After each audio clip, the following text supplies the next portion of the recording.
Connecting, streaming. We're sorry. Hey, that was my line. Yes, we are streaming on YouTube. All right, here we go. Screw you, Stevie.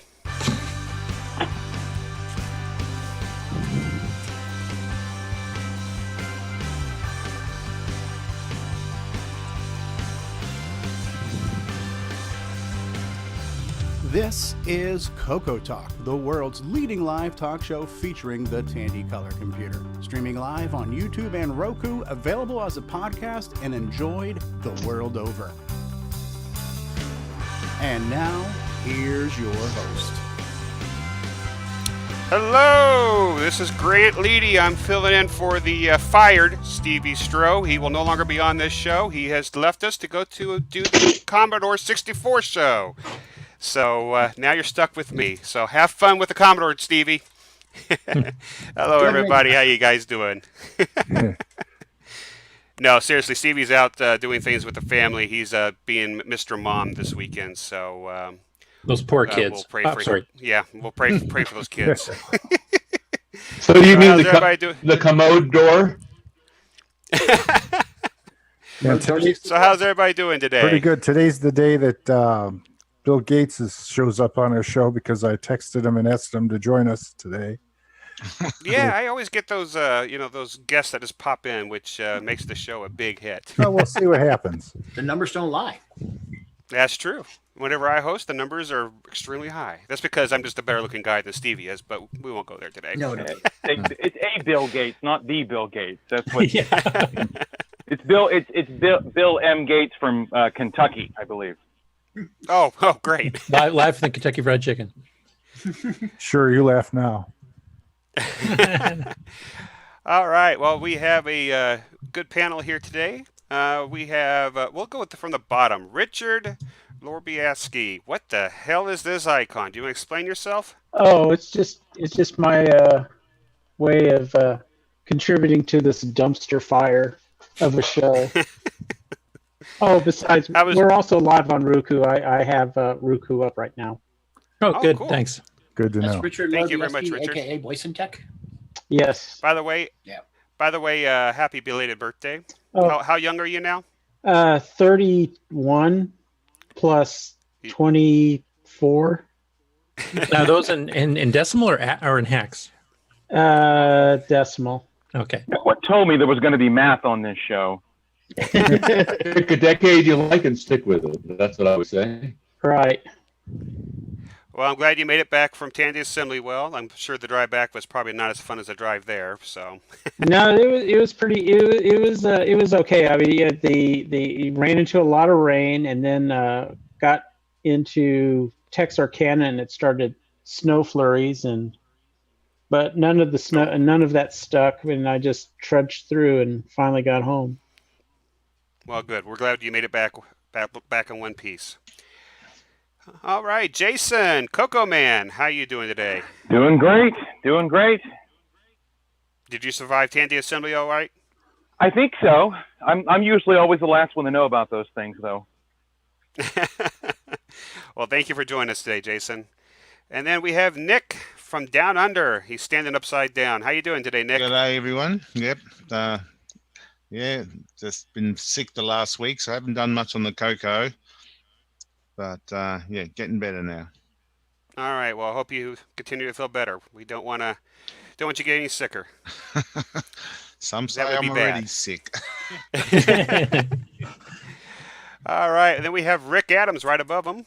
Hey, Rick, how you doing today? Hey, just fine. All done with yard work. It's now snowed, so I can't do any more leaves. So, I guess I'm going to live. Yeah, but now it's time to get the ladder up and go outside and put those Christmas lights up. That's already done. So, because once we have snow on the roof, once we get snow on the roof, I'm not going up there. So I already put those up about a week or so ago. Smart. Oh yeah. By the way, Nick Marotta is on here, I guess. I see that in chat. All right, and we have Paul T. Paul T. Barton. How you doing today, Paul? In the dark. Yeah. All right. Well, we'll come back down to him, and then we have Bruce Moore from Canada. How you doing today, Not Bruce? so bad. How's the weather up there? Is it cold? It's cold. Yep. There's snow. Yeah, sorry, we passed that on to you, I think. Yeah. Yeah. Thanks a lot, guys. Appreciate it. And then we have Ron DeVoe. Hey, Ron, Hello, how you how's doing? everybody? I'm doing pretty good. Great. I'm sure it's nice and warm down there where you're It's at, still right? warm. It gets 74-ish and then drops down to 45-ish. Not bad. Yeah, cool. And then we have Mark Overholzer. How you doing today, Mark? I'm hanging in there. It's sunny and not really warm, but in the 40s, 50s. Cool. And I see you have the apple in the background. Yep. Oh, it's zone. And then we'll say the best for last. We have L. Curtis Boyle, who will be also co-hosting with me today. Hey, Curtis, how you doing? How's everyone doing here? It's up to 14 degrees Fahrenheit right now, so quite a bit warmer than it was last night. Oh, boy. And I actually did finally get some stuff done on EOU, so Hey. pretty good week. Cool, Yay. cool.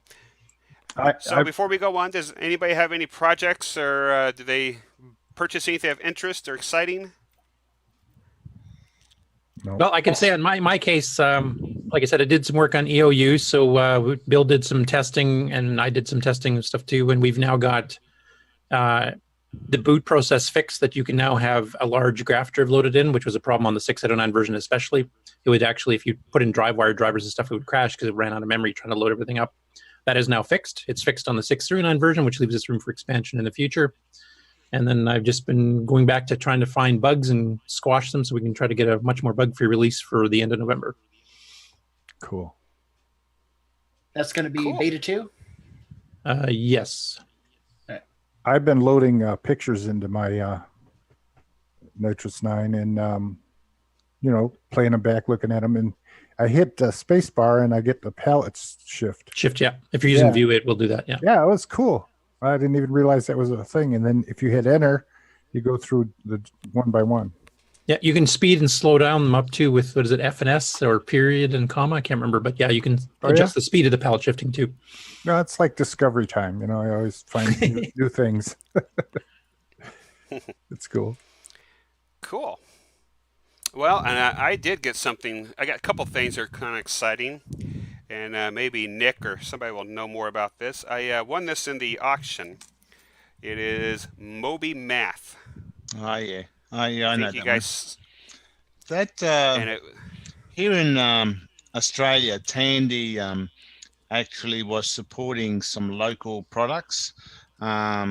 So they were, just getting some programs and having them packaged up and selling them in their stores. So I don't think that product ever made it to in the US to Tandy. So that was a Tandy Australia exclusive. And I think along with my back in '86 when Tandy were selling my Donut Dilemma, they did a similar thing whereby they were promoting the Coco 3 and various programs, and a lot of the locally produced packages, of which mine was one of them, and I think that one was another one as well. So it was just a cheap way of them getting some software bundled in with the computer as well. Did you guys get paid the same as if they were selling it commercially, or did you guys get a sort of a discounted royalty based on part of the bundle? I think, I'm not sure about that Moby Math, but I know with my stuff, I had to actually create the packages for Tandy, and Tandy just paid me an agreed to amount per copy, and they would order, say, 1,000 copies, whatever, but I had to actually manufacture the tapes, the packaging, everything, and just send Tandy a box. So I don't know about Moby Maths, but that one there looks like it's a homemade package as well. It's like, it doesn't look like it's a commercially produced package. So it's probably the same there. Okay. And when you became part of a bundle with Tandy in Australia, was it exclusive, like you were only allowed to sell it through that bundle, or were you still allowed to sell it on your own? Or? Oh, they sold it on their own as well. So individual stores could order the package to have hanging on the wall as well. Okay, but you couldn't sell it yourself, like through Rainbow to the States people? They didn't stipulate. No, they didn't stipulate any rules. Okay. Yeah, so I was flexible to sell it. They're not as I guess, at the same level as what Radio Shack in the US was. They were just sort of doing that as an Aussie version. I just find it amusing that the Intertan stuff, which was like Canada and Australia and stuff, seemed to be a bit looser with the strict rules than Radio Shack in So the it'd be a States. similar story to that. And encourage third-party software and hardware, I think, more than Tandy in the States did, which if they had done in the States, I think they would have done better. But yeah, neither here nor there. So why did Tandy do that? Kind of, yeah. Well, TI and their TI-994A, they were very restrictive with who made software, and in the end run, there's not a lot for it. I mean, there's some, but yeah, just nothing like the Tandy or the Apple or the Commodore. So. Yep. Cool. Did anybody else get anything exciting? Or have a project update of some sort? Richard, what did you get from Tandy Sims? You got some cool stuff, I thought, didn't you? Yeah, I got some documentations on. There was some sales agreements for a Model 2. The guy signed in. It was software agreements to have Tandy market their software. I got that, and got a Tandy 2000 cheap and a Model 1 real cheap. I just wanted to get the monitor, but that was about it. Cool. I bought it. All right. A VGA. Sorry. Did you sell a lot of 2 meg upgrades?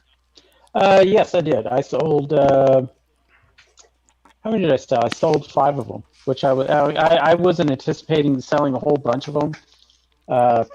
Only because I was kind of just. I really the problem I had with CoCoFest was I really got swamped with upgrades, and I really didn't get to enjoy the show that much. So I kind of stipulated that people needed to contact me in advance to do upgrades, and so and I purposely did that because I wanted to walk around and I wanted to check the show out. So, and it was also a mixed show. It's not exclusively a Coco show. So I have an acquisition. I did really well. Cool.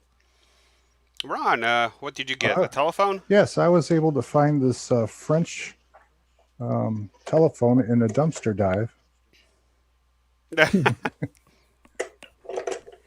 Cool. So have you plugged it into a modem yet? Not yet.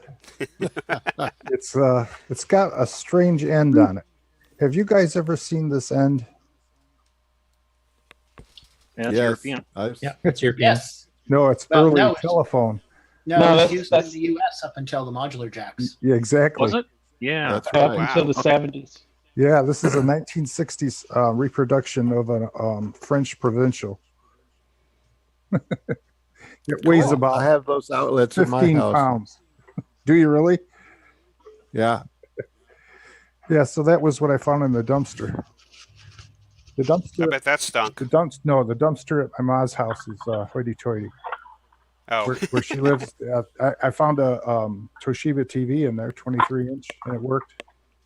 It's in my observatory. So it was good. Looking for Radio Shack stuff now. I put in my request. I have a little announcement. Can you hear me now? Yes, we can hear you. Okay. Well, I picked up a Coco VGA. Haven't had a chance to install that, but then along with a couple others, we stopped at a local video game store, and I actually we found a bunch of Coco ROM packs, and I bought just about every one that they had. How much were they? $2 a piece. Yeah, that's a good price. Is that with manuals too, or just the cartridges? Just loose cartridges. Now, Eric Canales picked up a copy of Clowns and Balloons in the box with a manual for $2, but wow. Yeah, I got Space Assault, Pinball, Dawn Pan, Color Cubes, Backgammon, Checkers, Bridge Tutor. What is this one? This is Dragonfire. Why can't we see you? Oh, because I'm on my phone. And then I got a copy of Shooting Gallery, which there's a picture of this on the Coco Facebook group, but Shooting Gallery was just a plain white label on it and dot matrix print, so that was kind of unique. But for $2, hey, can't beat it. Yeah, that's a pretty good haul. Yeah. Great job. Yeah, that is. I should have went. Darn it. Bruce, you had something you were about to say too, or? Yeah. Well, just Jacob, my son, had a day off school yesterday, and he spent it all day playing Popstar Pilot. He got to level 5, but didn't complete. But I'm happy to say that today he did complete and see the finale screen. And, oh, cool. Did he get a badge or something? He's one of the few then. Yeah. Wow. Maybe there's a mug. Buy that kid a Coco 3. Nick, how many people have actually completed it now, do you think? I only know of 2 or 3. Well, 3 for sure, you, me, and now Jacob, but I thought somebody else had done it too at some point. So I was just stepped out for a sec.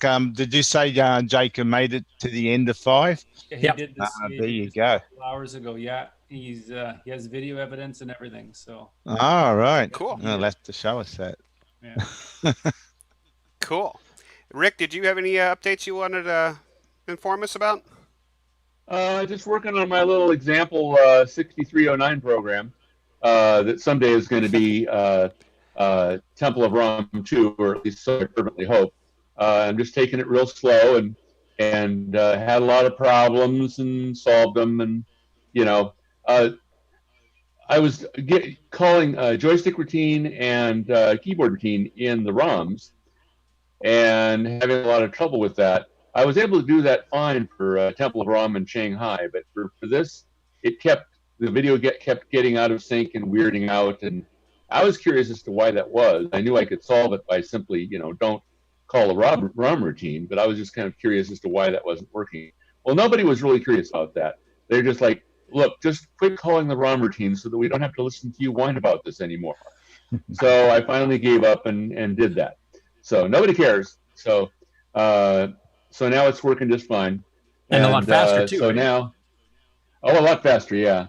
So here's my mad scientist laboratory. I'll slowly pan over to this is what the program's doing now, and those green lines track the joystick. So I've got the joystick pointing to the lower left, and if I had a third hand, I would reach down and wiggle the joystick and make those lines follow the joystick. So eventually all the little dots are probably going to be independently bouncing around the screen. And, I'm just having fun at this point. And, Cool. But eventually I'm going to start building on this. And, so I need to get a simpler URL for my GitHub so people can look in on this, with a URL that I can actually tell you on the channel without having to say unpronounceable words. Yeah, I'd have to spell it out, and I'm not even sure that I could do that. So we'll get to that. Now, right now, you're kind of learning both some Coco 3 stuff you're more advanced than you got into back when you did Shanghai. And then you're also learning the 6309 at the same time. So what's your opinion of the 609 so far from your delving into it? Well, my first reaction was, oh my goodness, this is Christmas. Look at all these extra registers, but as I keep going, it's like it does have a slight advantage with the extra registers, but it's not as much as you might expect. The big plus is just the 10% speed that you get for, speed boost that you get for free just because it runs faster. So I'm not as impressed with it as I was at first, but I'm still impressed.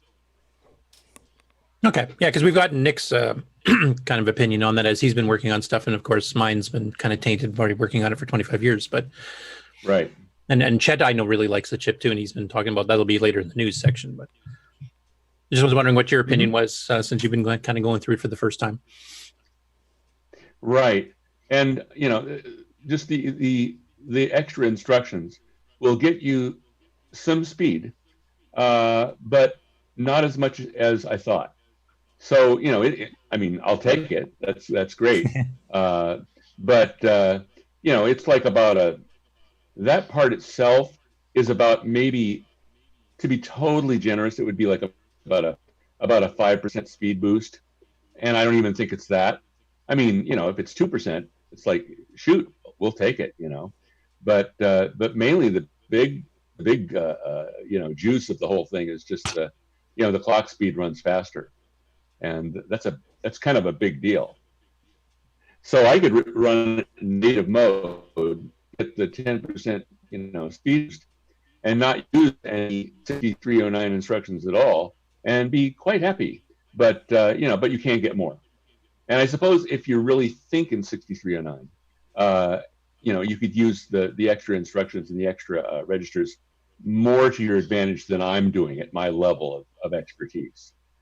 Yeah, because I have to say, like going through Nitrous 9, I mean, we've got, I'd probably say an average of a 30 to 40% speed increase, and there's certain routines that are literally 3 to 4 times faster because of all the extra registers and TFM and et cetera, et cetera. So, right. I was really expecting it to be more of a, more of a boost than it was for me. So, so there's the two sides of it.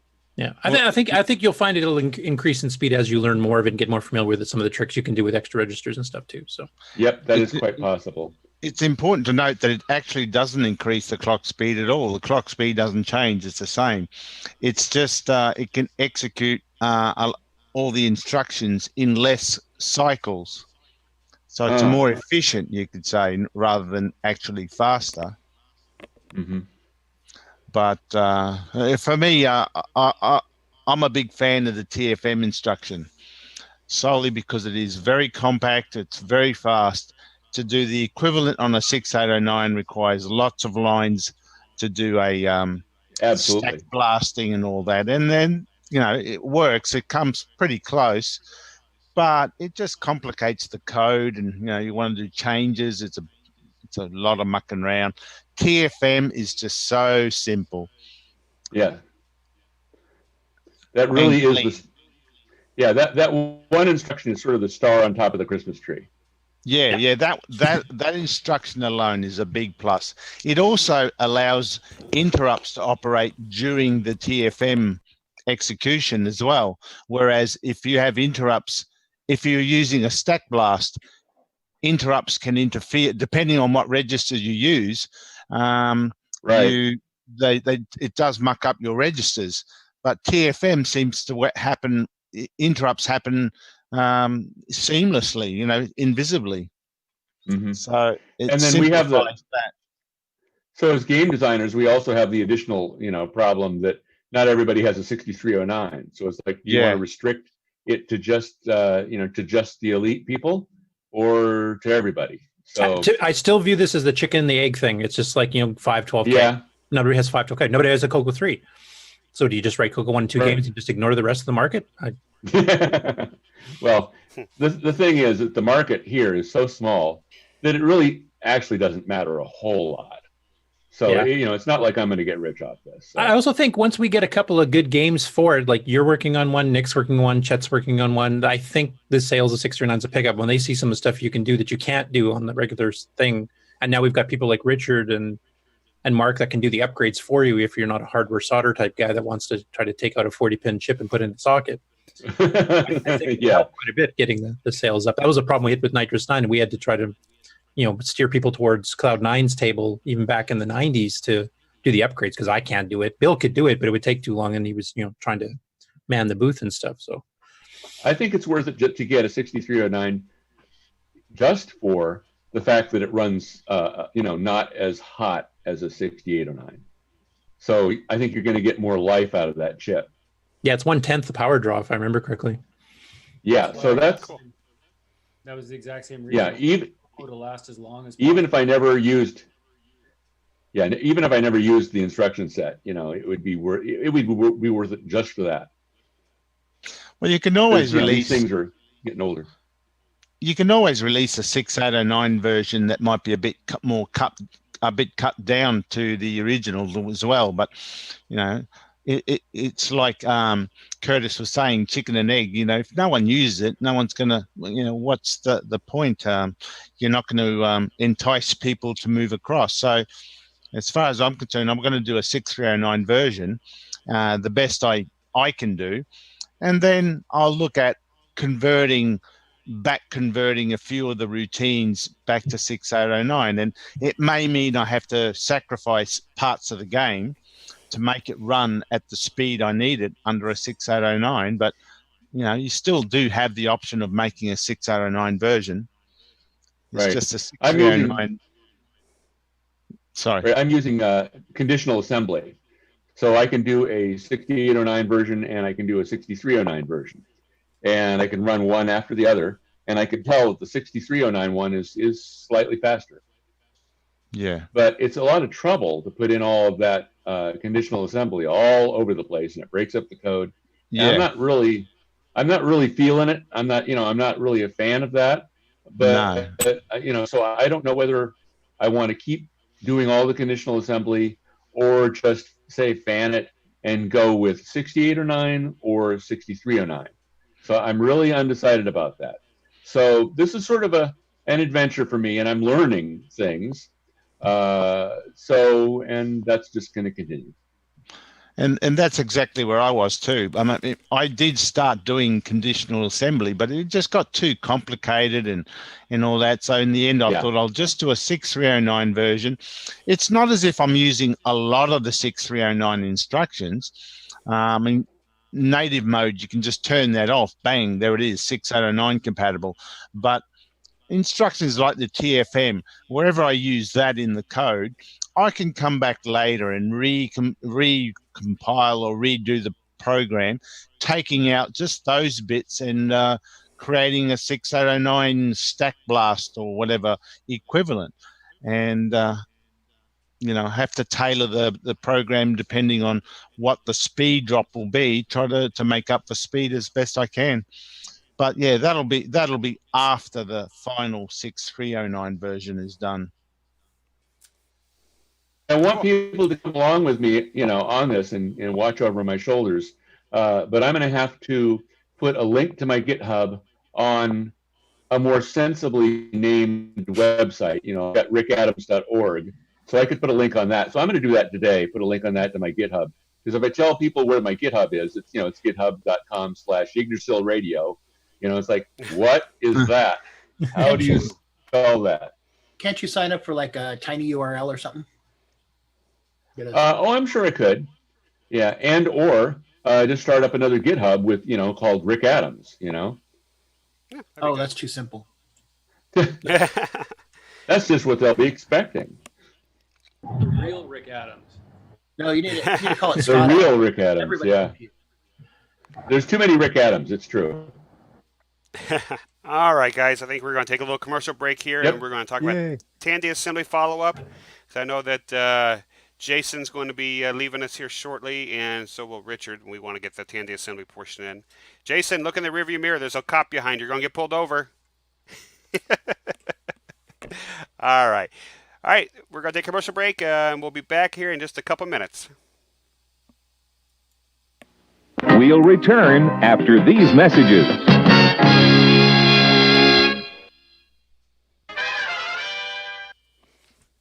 Hi, I'm Bruce Moore, and this is Jacob Moore. Gotcha. And we are the Forest of Doom guys, and the Cocoa Forever guys, and we're at Cocoa Fest, and we love Stevie Stroh. What if? Knowing what I know now, I could go back in time, join Tandy Corporation, and change the course of history. Cocoa Forever. How does it feel?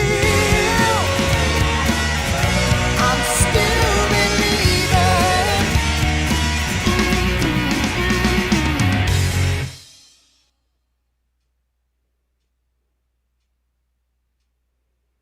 Hey, what's going on, everybody? It's me. It's Original Gamer Stevie Stroh. Gameplay. To get your copy of a Gameplay Goodness Color Computer Gaming DVD today, head on over to 8bit256.com.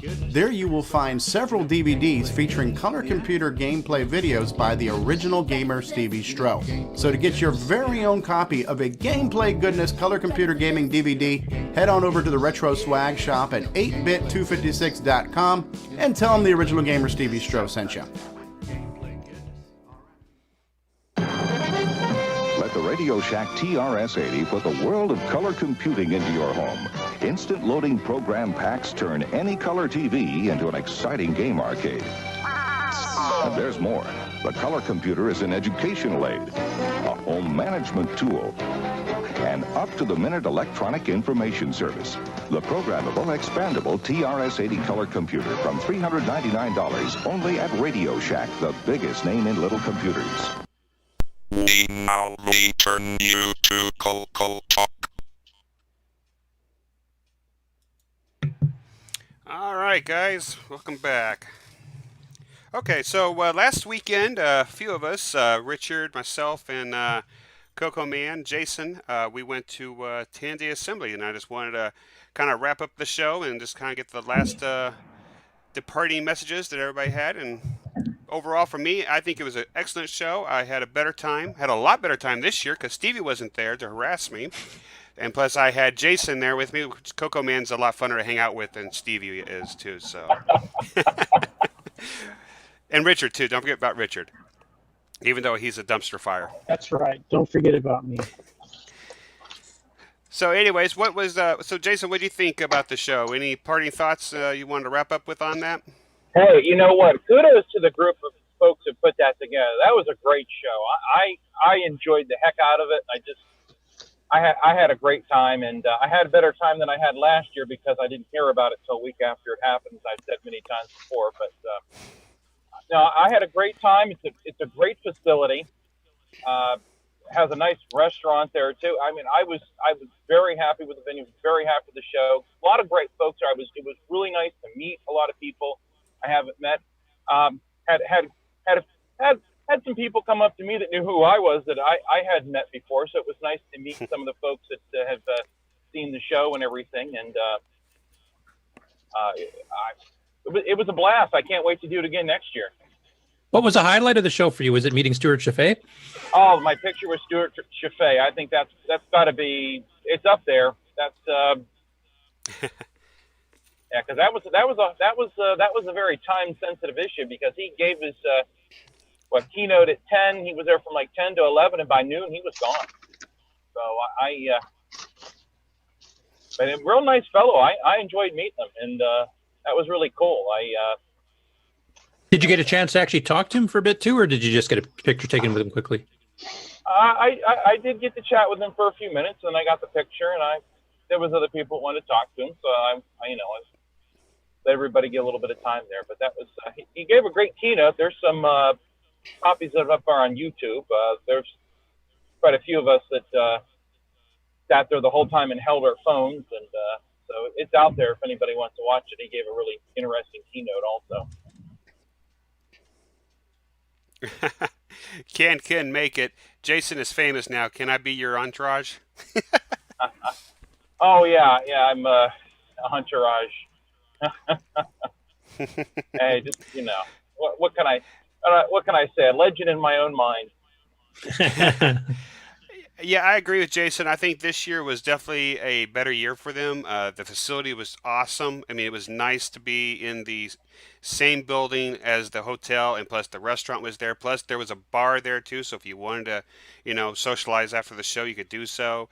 I mean, it was awesome. I just there's not really much more that I can really think of that they can really improve on. I mean, it was a big hit, and I do believe they beat last year's attendance, even though with the later November date. So, in my opinion, we were all kind of worried about, November, 2 weeks before Thanksgiving, that's going to be an issue. I think it was a success because they had more people show up here, even with the November date than last year. So, in my opinion, if they move it back to October, I think it'll be even a bigger show. So, yeah, and again, kudos goes out to Mark and the team for putting on the show. They did an awesome job. So yeah, it sounds like the venue they picked here is kind of like the ones we used to have for Cocoa Fest, Rainbow Fest back more in the heyday, where you had everything in one building. Like you had the little bar, you had the built-in restaurant, everybody can meet for breakfast or supper or whatever, and let everybody wandering off to different parts. Yeah, and even the city, and everybody was kind of worried about Springfield, Ohio, because nobody knew anything about it. Honestly, and Jason could test this too. Once we actually started trying to find places to go out to eat, that town is actually a pretty good size. They have a Best Buy, they have a lot of good eating places. I mean, they even had a Roosters for the people that went with us last year. Roosters, yeah, Roosters. They even had left turn lanes, which I was really impressed, and traffic lights. And two, count them, 2 Frisch's Big Boys. Yeah. Wow. And I feel very fortunate that it's so relatively close to me. I mean, there are a few fellows that are a little closer, but I mean, 3.5, 4 hours away is a no-brainer for me. But on top, just on top of that, that's just the icing on the cake. I mean, I would drive, the 8 hours or the distance to Chicago to go to something like this. It was a great show, great experience, and Would that be a chocolate cake? Whatever kind of cake you like, whatever your favorite kind of cake is, you put the frosting on it. That's the analogy. But it was also really cool to see some of these other handy computer products. I'm basically a Coco guy, and I hadn't had much interaction with the TRS-80 model 1, 2, 3, 4 type computers there.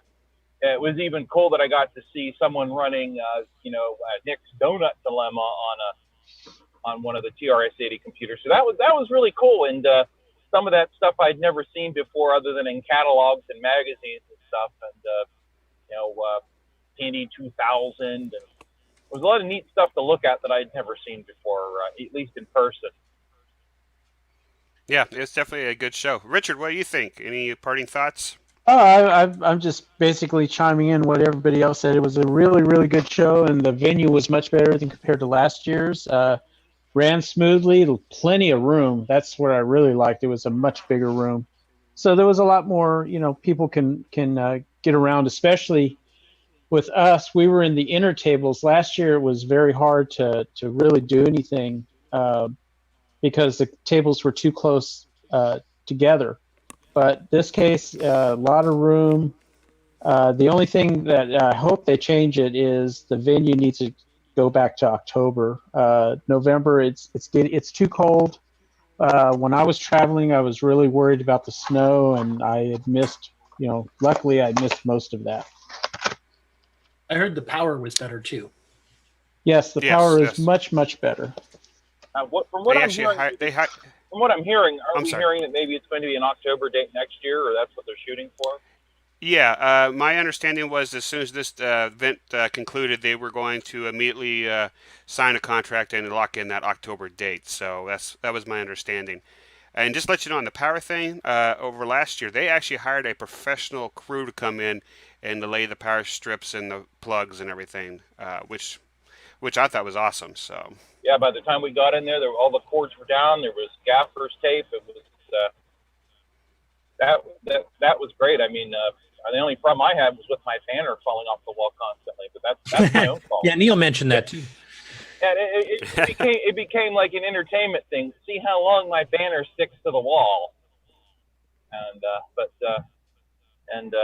thanks to Paul Fiscarelli for the tape. The tape and the added entertainment. Yes, so I was going to ask all you guys too, like as far as being vendors as opposed to just attending the show and seeing everything and cool speakers, etc. How was it as vendors go? Not just power setups, but how were sales? How was the interest in your products? That kind of thing, because it is a mixed show. Well, as far as my stuff, I just have the two products. I have the Switcheroo, which I think a lot of people that have them, one of them have them already, but I sold like half of those that I brought with me, and a lot of people, I talked to quite a few people that had already bought them and liked them, so it was always good to hear from people who enjoyed something that I've made. And seems to be a lot of interest in the Wallaby cable also. That was the new thing for this show. So when the check clears, then you send in the other half of the cable? Yeah, that's a cables as a service. What is a Wallaby cable? A Wallaby cable. Wallaby. Well, it's Wallaby, but the Y is capitalized, so it's Wallaby dash cable. It is a CoCo 3 RGB Y cable, and I generally had a positive response to that. A lot of that was, I don't know what I'm going to do with this, but I want one. And an RGB Y cable? How does that work? It just comes off the RGB port, and then out you have two 10-pin receptacles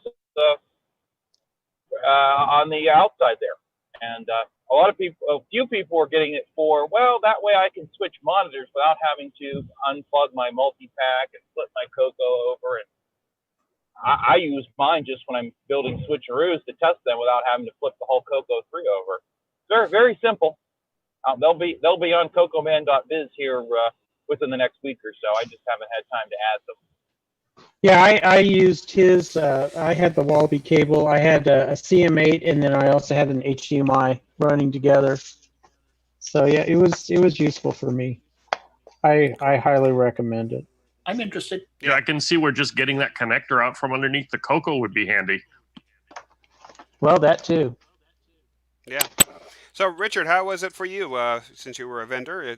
Did sales go well? Were you swamped? Were you perfectly, or were you dead? What? Oh no. I would say it was just right because again I did not really. I asked everybody to, in advance to let me know that they were going to bring their upgrades and stuff. So I was prepared for it. And I had a lot more time to walk around and talk to people and really enjoy the show and get to see, some of the speakers, especially Stuart Chaffee, and participate and to go out to dinner and lunch and things like that. So I really, really liked it. And as far as sales, I didn't really, I was kind of concerned since the venue was moved to November instead of October. I had really set my goals or sales kind of low, and I was surprised that it did very well. I had brought only 5 boomerang upgrades, and I sold them all off, at the final day. So I'm quite happy. Yeah, one other thing too I'll mention that was really nice about this show was the speakers were not back to back. You actually had about an hour break between each little event in the other room. Yeah. So that helped. So therefore you could still participate with the exhibitors and stuff and still go to all the speakers if you so choose to do so. Yeah, Nice. if it's held again next year in Springfield, I mean, because it's a long ride for me. I would definitely go. It was a well oiled production. I really hats off to Myro and everybody else who had put the show together. It was really good. I will definitely return next year. Hey, Richard, in your long time at Radio Shack, did you also fix like Tandy 1000s and different other machines? I mean, were you able to pick up any business from the 134 2000 1000s? A couple of people asked me about doing some of those, and the problem is it's been years since I really worked on any of that stuff, and my component level experience is basically limited to the Model 2, 3, the Coco, some of the earlier models. When I worked, and much of that was when I worked at Tandy Computer Assembly in the factory. When I moved over to Radio Shack, the problem is there are so many products that we have to support, and so there's really not a whole lot of time to troubleshoot them down to component level. Most of it was board swapping and, of course, aligning and adjusting. So, again, I really, one guy wanted me to repair a Tandy 600, and I never got to repair one. I mean, there wasn't that many that were sold. It was really a kind of a flop, and so unless I have a service manual, then I'd have to try to figure it out. But there was one guy that was actually doing Model 100 repairs, and he was very knowledgeable about the stuff. I can't remember his name right offhand, but he was across from me. If somebody remembers him, he was between Coco Man and Jim Brain. I do not remember his name. I bet Do Jim you, would Jason? know. I don't remember his name, but I bet Jim would know. Yeah, but yeah, he was a really cool guy. But again, I'm definitely going to go back to Tandy Assembly. Even if they had held it in November, I would still try to make it. But I would rather it be in October. Cool. And then I think that's what they're big playing burning us, so. question I have is that one guy brought the whole U-Haul full of stuff. and he was trying to get it all sold before he left. I don't think we ever really heard. Did it go on the auction? Did he manage to sell it off at fire sale prices? Did he have to haul it all back? What happened with that? I think that's why he has a dumpster fire on there. No, I think what you're talking about is the guy from Digital Dinos, Tom McCready, or I'm terrible with names right now, but he had only bought 2 booths, and then he bought such a truckload of stuff, but they were able to set up most of it, and he had a lot of stuff for sale, but some of his stuff was set too high. I mean, the thing is, this, the people that attended the show are I consider sophisticated people. They're not casual end users. These people are very knowledgeable about the equipment. They're also very knowledgeable about what prices are going for on eBay and other places, and the condition of the Tandy equipment, because he was trying to sell Cocos as is for anywhere from $50 to $70, and it wasn't worth it to me and most people, and so they remained unsold. And at the end, he had them, and I offered him $50 for all of them, and he countered with 100, and I just told him no, and he wasn't too happy about it. But I just said, this is what they're worth to me, because again, these are untested, and they weren't in very good shape. But I'm pretty sure they're probably worth $50 a piece if they're in decent shape and working. But yeah, right. No, these were in pretty rough shape. Yeah, these were in really bad shape. These were Coco 1s and 2s. These were not Coco 3s or one of a kind or anything like that. Especially, when they were going for, I got one of the Coco 2s in the auction for $21, which was in excellent shape, Yeah. So. And I got a Coco 2 out of the auction for $15. It doesn't have the keyboard, but it had everything else, and it works. So. And that fella had so much stuff with him. He brought his own shelf. It was. Yeah. Yeah, I got a Model 1 from him, and I got a Tandy 2000. I got the Tandy 2000 for $40 as is. I didn't have any cards in it, and all I care about is taking the disk drives out of it, and I haven't set it up yet. But I'm just going to probably strip that Tandy 2000 apart. And then the Model 1 was basically something I was going to use as a repair guide. Plus, if you're bringing that much stuff, you're probably saturating the local market. If you really want to move it, you got to price it so it's going to move. Right. Well, he started to, towards the end of the show, and again, and one guy bought out all of his Tandy 2000 stuff. I had, and right at the end, I found a Tandy 2000 service manual, and I was like, oh my God, where was this? And I offered him $5, and he was going to take that, but the other guy already bought it, so, and he didn't want to sell it off, so I was out of luck. But I did get a Model 4 service manual for $10. I'm surprised we don't have most of that as PDF somewhere on the internet. I'm sure it is, but it's kind of cool to have it, in a physical format, because you could flip around it much faster than PDF. So well, it's true. in my library. And Paul Fitzgerald is joined us now. Hey, Paul, how you doing? Hey guys, how's it going? Hey, ¿cómo está? Doing well.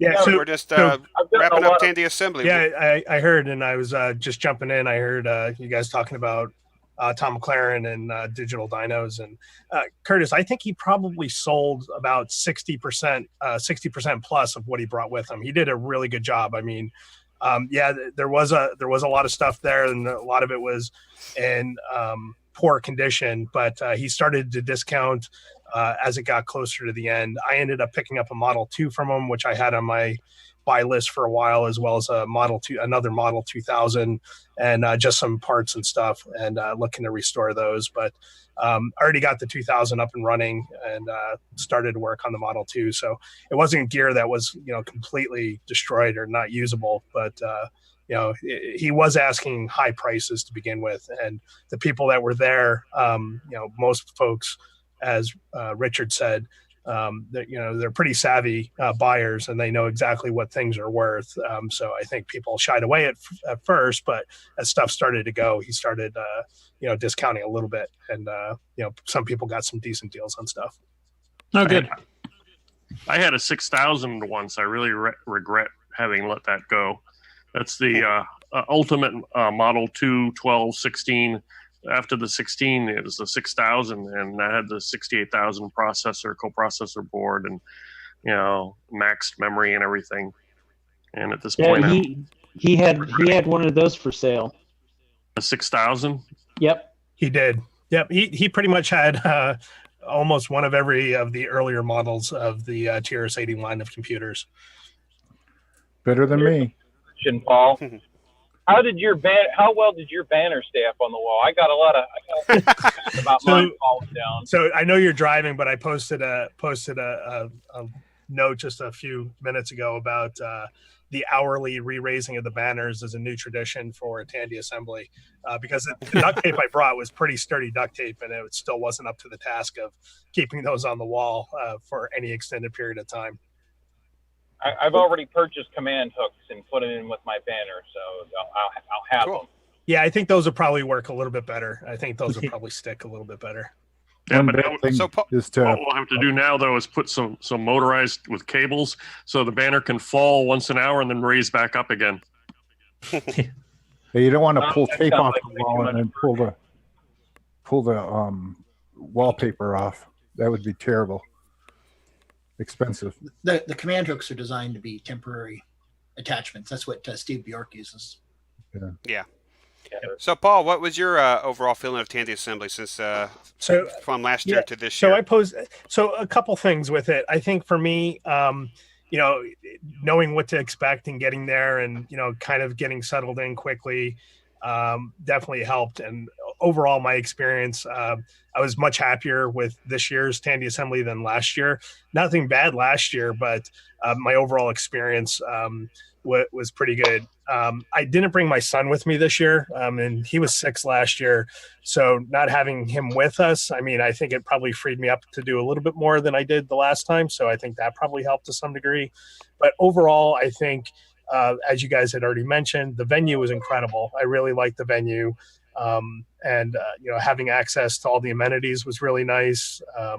It just seemed to flow a little bit better than what we had last year. So overall, my experience was I really liked it. I'm looking forward to next year again already. And I think if they continue with this venue and are able to push it back to October, then it's going to garner much more success.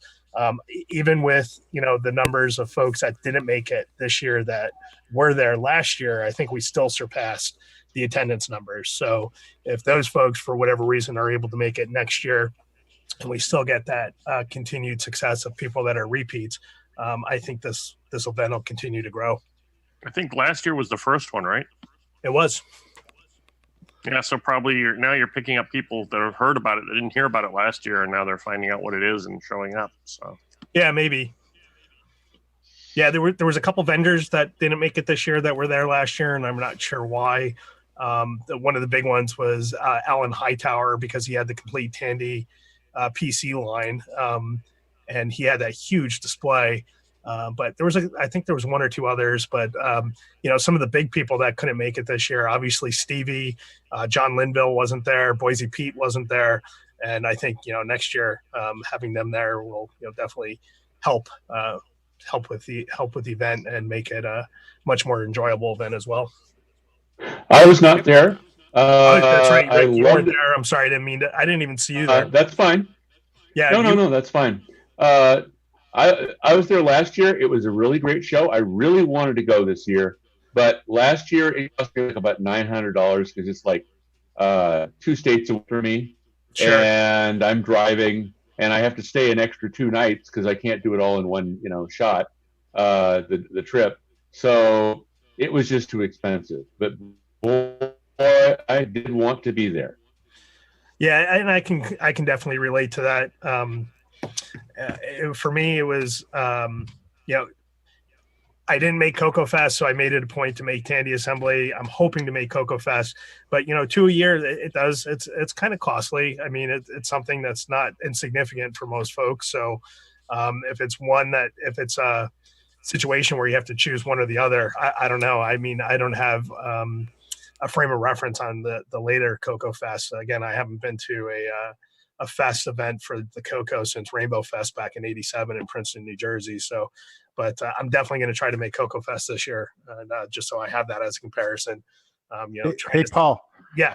Do you have other than just Coco? Do you have any Model 4s, 1s, or anything? Yeah, so I've got a lot of gear, probably more than I should have.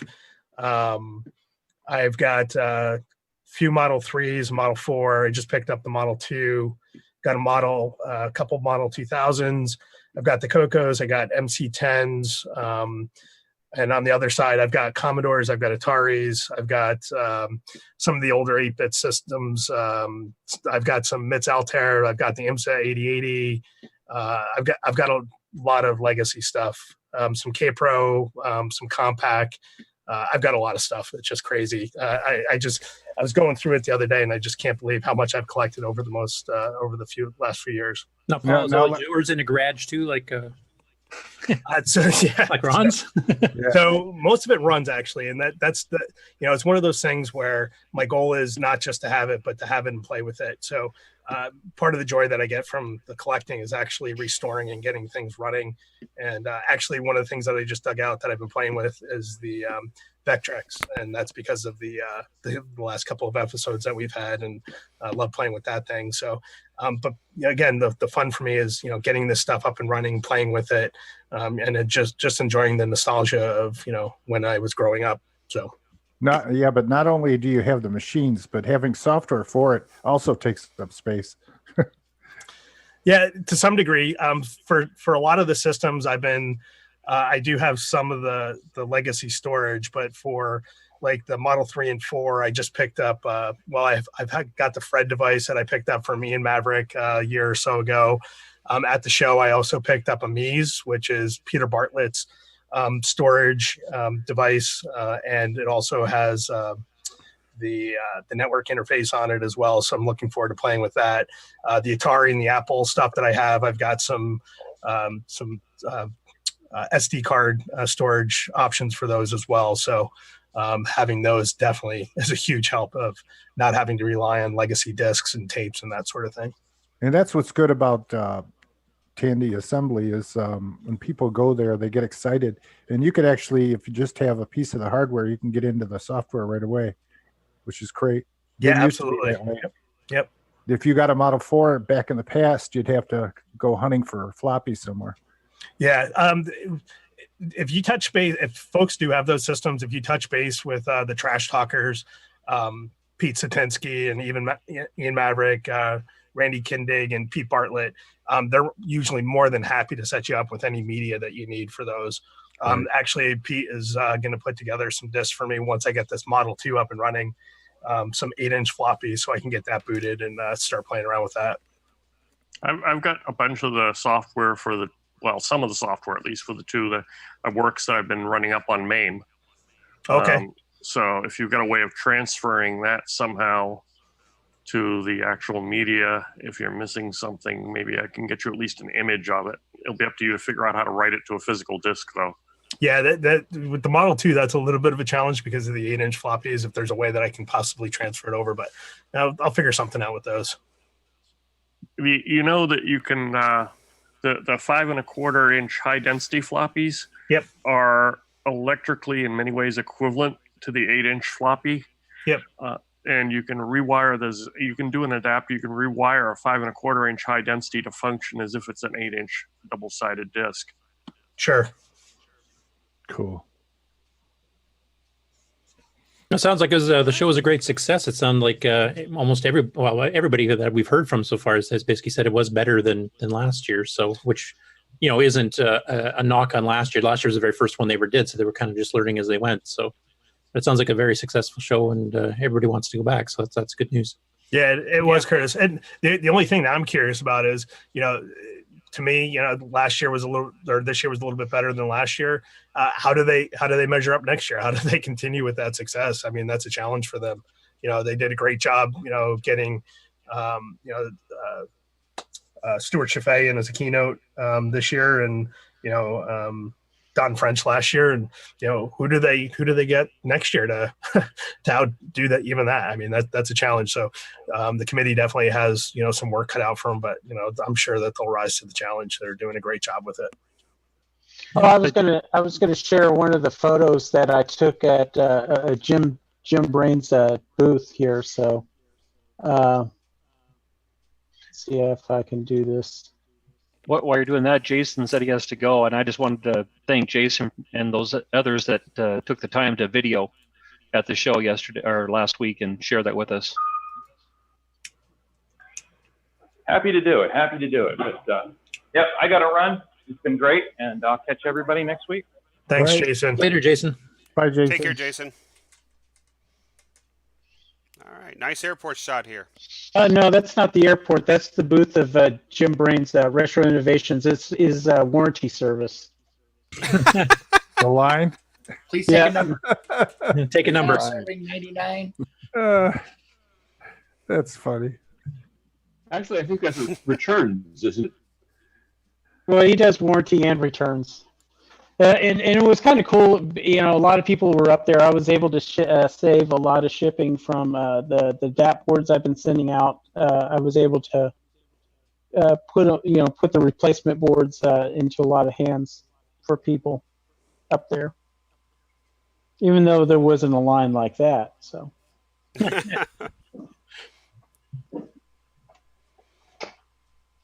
No, I wish them all the continued success, and it sounds like they're definitely on a great track. Improving year to year. If they can do it again next year, it should be a great show. If they can move it a bit earlier for a lot of people, with American Thanksgiving being so close, I think that would help too. So.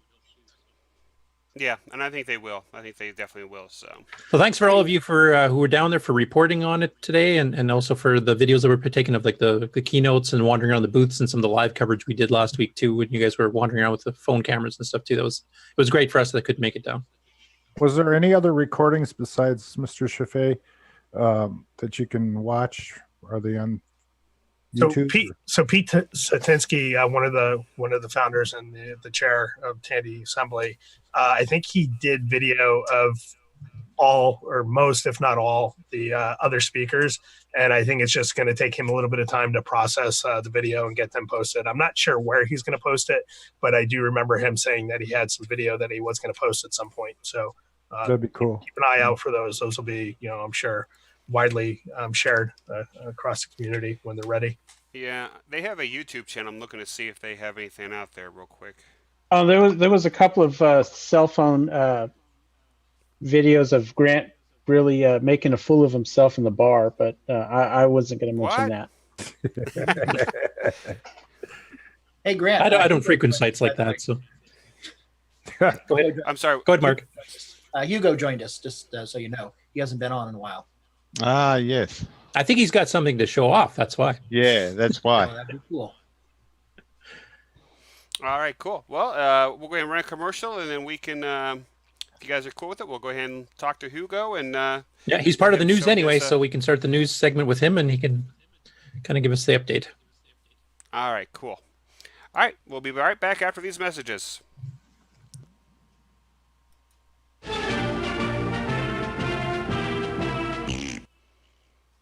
Hey everybody, this is Bill Noble, co-author of Nitrous 9. You are listening to CoCoTALK Live, the leading live CoCoTALK show. G'day mates, this is Nick Marionettes, author of such color computer titles Hey guys, as I'm going to have Donut to take Disaster, off here. So, Rupert Rhymes, I'll try and to Rockstar keep listening in, Pilot. but I have to And take I am off. here today to tell you All right, take care, about the Rick. world's Okay, most bye. fabulous operating system, OS 9. OS 9 and its current incarnation Nitrous 9 is the most advanced operating system ever created. And what makes it so good?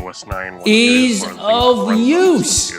I find OS 9 so incredibly Doesn't intuitive but I haven't once cracked open the user manual. Why not? And yet I've been able to create such 'Cause I incredible let it. games faster than the time it Yeah, takes okay, to but- sing Waltzing No, I Matilda. know what you mean. Yeah, I'm just being a. Using OS 9, I expect my next game, No, we should. Fun Star, Well, we got will be some done this good weekend applications and and some good distributed games that run on it. exclusively on ROM cartridge. We've got OS 9 Curtis's forever. EOU, the Any next resemblance version to actual coming out, events so to we can persons do a living or show dead on that. is purely I coincidental. think this audio is going out on the stream, just so you know. What's going on, everybody? The original gamer Stevie Stroh here, and I want to talk to you about I'mACoconut.com. If you love the color computer like I love the color computer, then you got to visit I'mACoconut.com, your one-stop shop for all of your Tandy color computer links needs. There you'll find links to blogs and podcasts and project sites and emulators and downloads and groups and communities. If you love the color computer, head on over to I'mACoconut.com. That's IMACoconut.com. Tell them the original gamer Stevie Stroh sent you. Coco forever, people.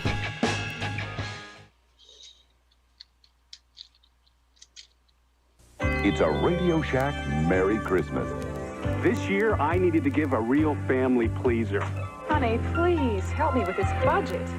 How about a new game, Dad? Please. And I found it. Radio Shack's Color Computer 2. On sale for just $99.95. It entertains, educates, manages. It's expandable and affordable. Now that really pleases me. The Color Computer 2. Sale price for Christmas. Only at Radio Shack. All right, we are back. By the way, maybe you know this, Curtis, because I was kind of shocked when this was brought up at the dinner at Tandy Assembly. Did you know that there was actually a TV designed specifically for the color computer? Yes.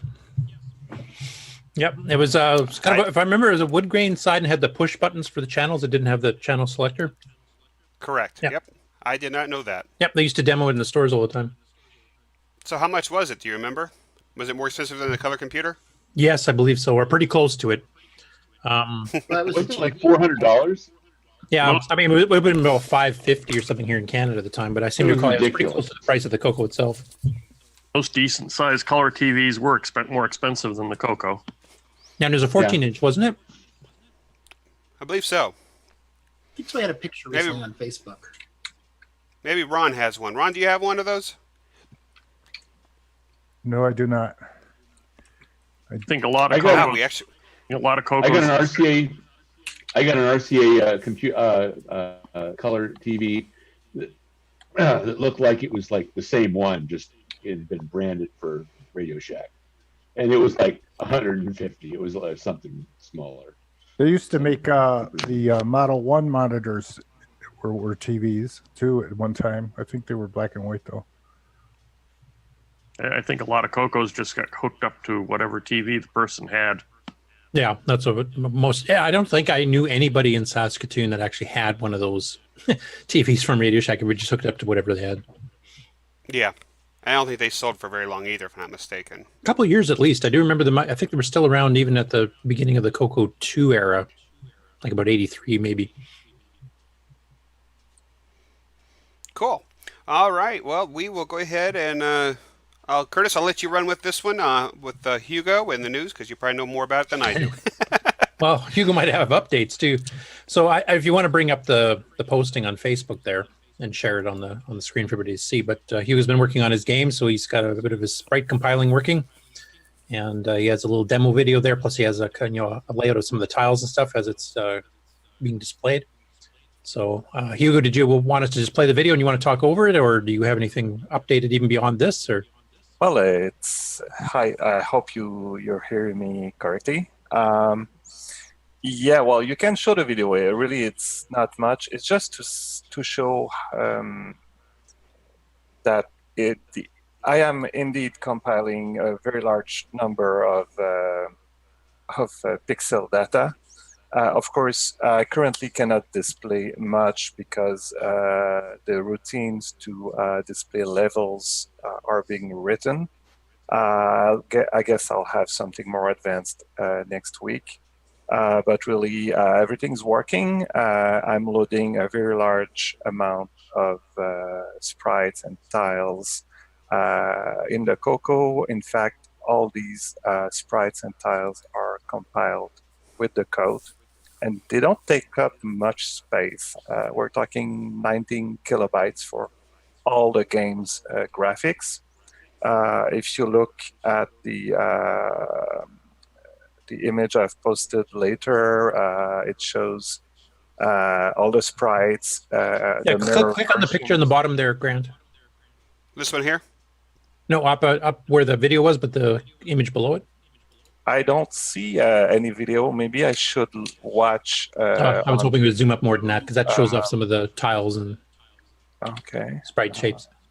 I only see your face, and it's not pixelized, so and it's not compiled. Yeah, so should I be watching on YouTube? There'll be a bit of a lag there, but yeah, you could see what we're seeing on YouTube. Okay. Okay, I see. So yeah, these are all the graphics that are, depacked and expanded and mirrored and compiled in the Coco's memory. So they are all compiled with the source code.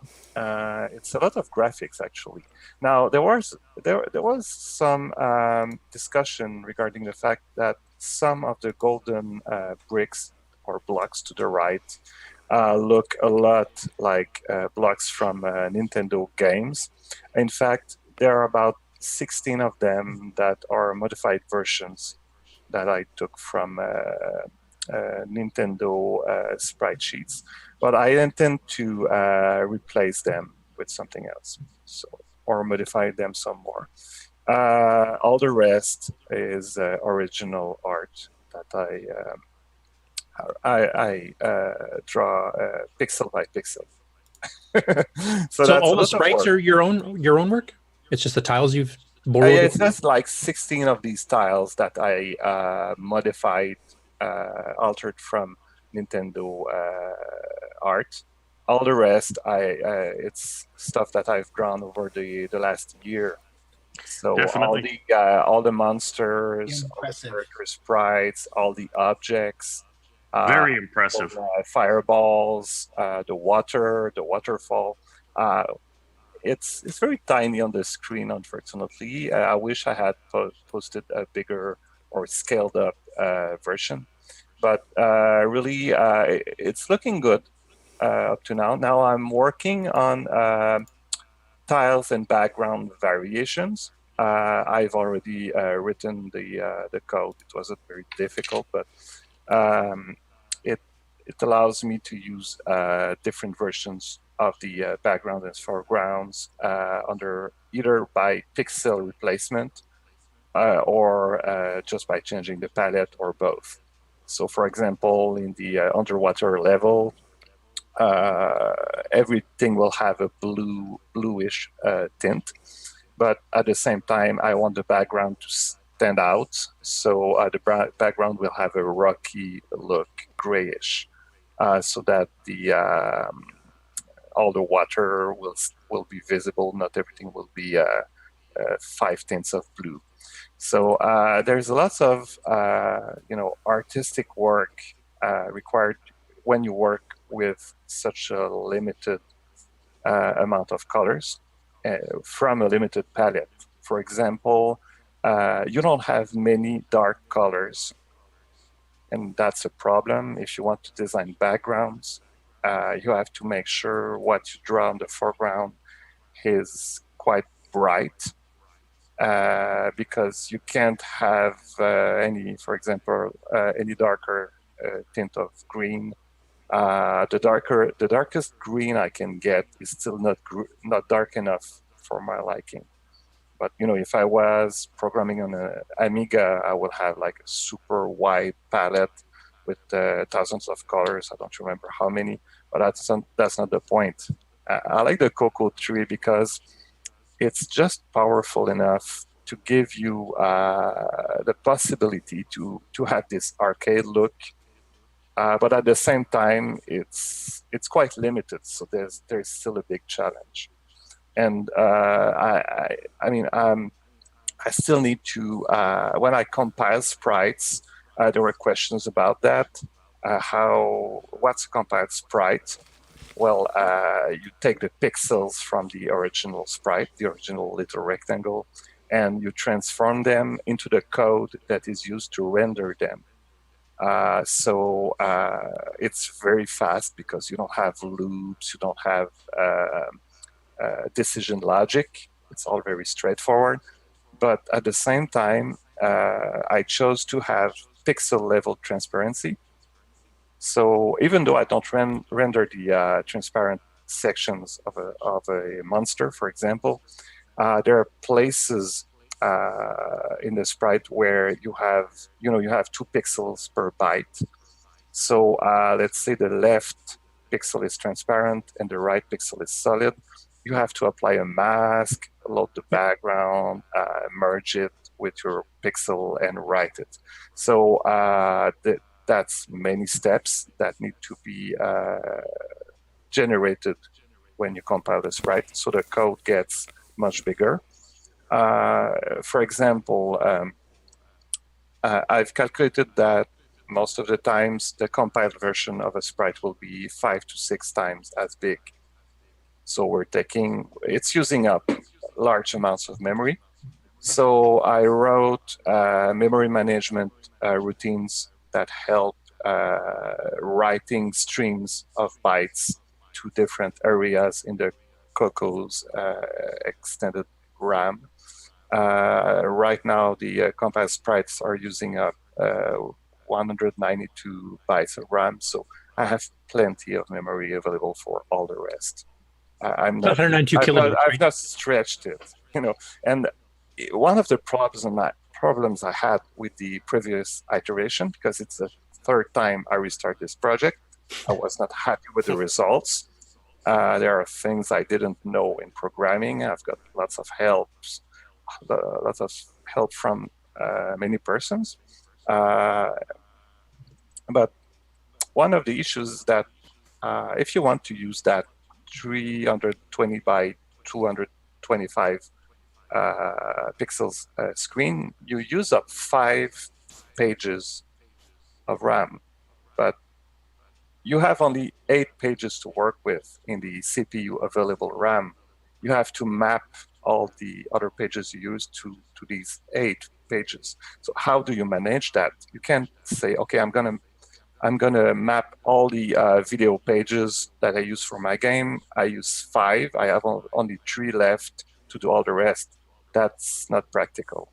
So what I do is that I borrowed a concept from the old PC era, where you had a video aperture, which is a little sliding window over your video space, and you work within that tiny window to write your graphics. And if you want to write graphics somewhere else on the screen, you might have to load a different page in your work area.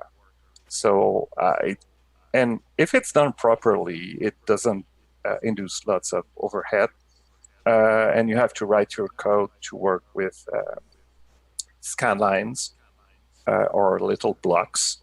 For example, I can write 1 full row of background tiles before I check if I'm near the end of the accessible video RAM. And then my routine will decide to slide 1 page down. So it's quite transparent, and it helped me making the program much simpler, because otherwise you keep loading pages almost manually everywhere in your code. It's a mess. Yeah.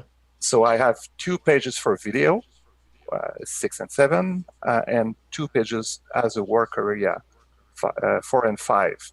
That's about half of the CPU accessible RAM. So if I want to copy, for example, pixels from one place to the other, well, I load the corresponding pages in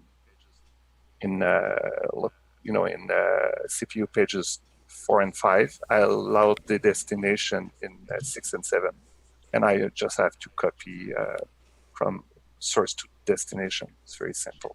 Now, are you using the task register as well to give yourself an instant flip to another set of pages too? Or?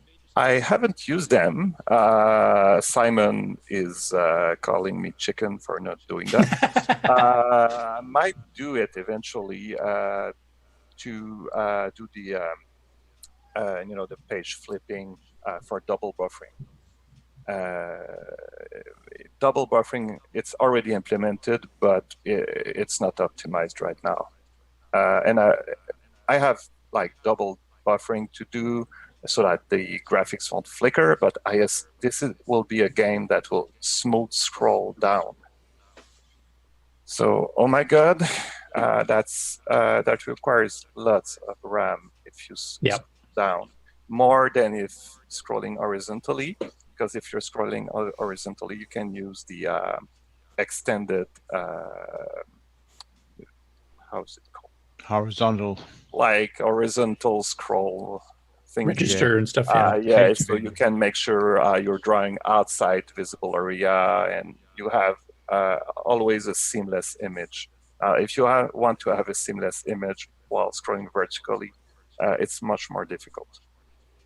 It's really complicated. You have to use up 7 or 8 pages of video RAM and write some things twice to make sure you can, when you're at the end of your scrolling buffer area, you can go back to position 0 without having to slow down your program for a second.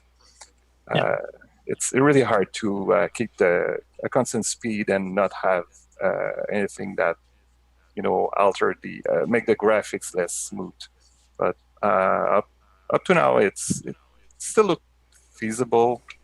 So you'll soon see the results. Yeah, it's kind of timely you're talking about the compiled sprites, because we just did a big discussion on it here. I think, was it last week or the week before? And then some of the other news stories we'll be hitting here have been talking about. I don't hear you. Nope, I think we lost Curtis. We've lost Curtis, yeah. See, this is why you would not want to use an Apple computer. Yeah. I'm on an Apple, and you can hear me. But anyway, it looks like a very nice game. I missed that episode. I think Steve Bjork gave some tutorial or information about compiled sprites. I don't remember. So what's the game? What's the idea of the game? What do you do? It's a platform game. I gave it lots of thought because at first I wanted to do a game. I had an idea of the graphics, but I had no idea of the game itself, and it was going nowhere. So, guys, don't do it. Start with an idea at least of what your game will be. Being motivated is not enough, I guess. So it's a platform game. Your main character is a girl. She's kind of a Indiana Jones style girl, but with a boomerang instead of a whip. And she's trying to rescue her cat, who has been kidnapped by a monster. So she enters a pyramid, and things start exploding around, and the game starts scrolling really down at a constant speed. So you don't want to be stuck at the top of the screen, or you die instantly. It's a platform game, and with your boomerang you can kill monster, but you can also destroy blocks. So certain types of blocks can be destroyed with either 1 hit or 2 hits with the boomerang. So really, she has to make her way and find what's the best path or the safest path to keep going down without being hit by the monsters. Some of the monsters cannot be killed. Some fly. Some are attracted by you. Some are just moving around, left, right. So it's going to be fun. I hope. What are your current requirements? It's 512K, Coco 3. No, very standard. It's like vanilla Coco 3 with 5 112Ks. I don't want to require any more hardware. Once all the graphics and the action is done, I will ask Simon for help with some audio, like adding noise, exposing noises and stuff like that. I'll make sure I keep 20 to 25% of the CPU available for that. Oh, so RGB or just composite or? I'm programming for RGB. There might be a composite version, but I can't guarantee that it will look as good. Okay. I think most people have access to RGB nowadays. Right. Yeah. So what else? So yeah, I'm trying to include animated elements in the game, so it's not only the monsters and the character. I want to have moving water, moving waterfalls, some animated things that are, you don't interact with them, but they add some movement to the game. It's not as static as most games would be on the Coco. So a waterfall, if you set up your palette and your waterfall colors right, you could possibly animate something like a water or the waterfall by just rotating some palettes. I don't want to do that. I really want to have these tiles properly animated, being flipped because I want, I don't want to, I want to have access to my whole palette for everything. I really have high requirements for that. I want the game to be as colorful as it can be and as dynamic as it can be. So that's why I needed to have very efficient sprites. I think that's a third version of my compiler, and now I'm getting very optimal results. And it'll be a vertical scrolling game. No horizontal movement at all, just vertical. Yes. And how are you doing the score displays? Because that's one of the problems as well, that as you're scrolling the screen, of course, your score is also being scrolled off the screen as well. So I was just wondering how you're handling that. Well, I don't know yet, but I guess I'll do like most people do. You intercept one of the H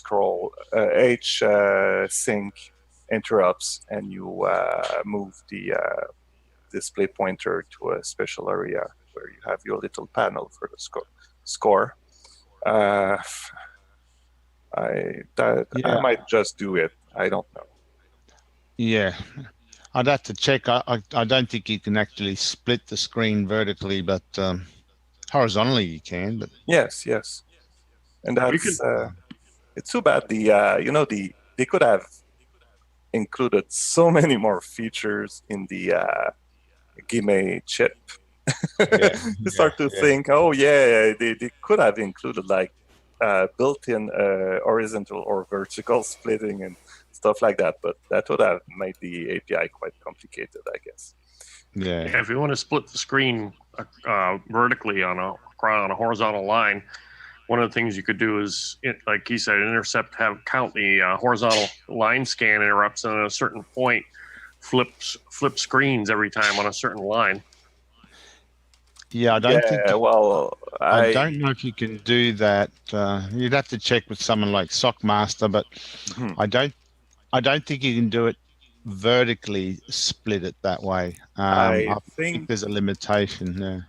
I think the issue there would be that it works for a demo, but for a game where you have all kinds of events firing at the same time, plus lots of background work, there's a risk of being just, missing one of these interrupts sometimes, or treating them too late and having a jagged screen or some flicker. And I don't want that. Dragonfire did it on a Coco too, but it's very, very timing critical. It's a very simple game when you look at it. Yes. Welcome back, Curtis. You can do it on a Coco 2. You can't on a 3, I think. Oh, Dragonfire did it on a 2. That's what I said. You can split it on a Coco 2. But Dragonfire doesn't change the video modes. It changes the video mode. It doesn't change the screen position though, does it? No, it only scrolls horizontally, but it does flip the video settings on a horizontal line, so it can get more colors onto the screen. Yeah, in Dragonfire, they swap. What do they swap? They swap the palette bit. Yeah, the two color sets it swaps. Yeah, between. they swap it somewhere You can do that. actually inside the scan line. You know, it's Yeah. position, and they flip it back later, so they can have the tower, the castle tower to the left and right, a certain color set, and the middle area with the bridge or the background. I don't remember over the action, the static background with a different set. So, well, that's quite interesting, actually. You couldn't flip any place you want, though there's some granularity there involved. You couldn't flip every byte. I think the limit is something like 12 bytes or something like that, but it's kind of game that's like a castle of cards where everything is a perfect balance. You change 1 byte or you take a few milliseconds too much, everything blows up, and it becomes a headache. The number of things that are animated is constant. The positions on the screens where you can have things moving are very limited. You have like a tunnel on the screen where you can be, and that's it. So it's a great demonstration, and it was a good game actually, but using very complex and timing dependent things on an arcade game. I mean, I'm not Sockmaster.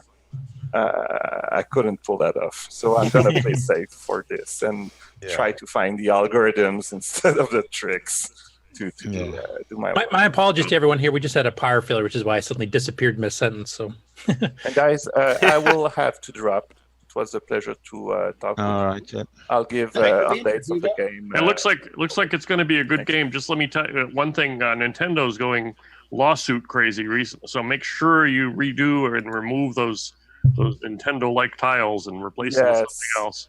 Yes, I had comments saying that they're too similar to Nintendo games. But you know what? I haven't even used them in examples. I'm gonna replace them. It's gonna take me a few hours of work, but that will at least I will feel safe saying I designed everything from scratch and pixel by pixel. Keep the old art though. We can always hack it in later. So people. Yeah. Okay. So goodbye. Thanks, and have a great weekend. Bye. Thanks a lot, Hugo. Bye. Thanks, Hugo. Bye. Now I have to go back and watch a show afterwards because I missed a bunch. Darn. Good thing it's recorded. Yeah. Yes, it is. And by the way, it's like Stevie is trolling us now. He's asking if I was awake, so.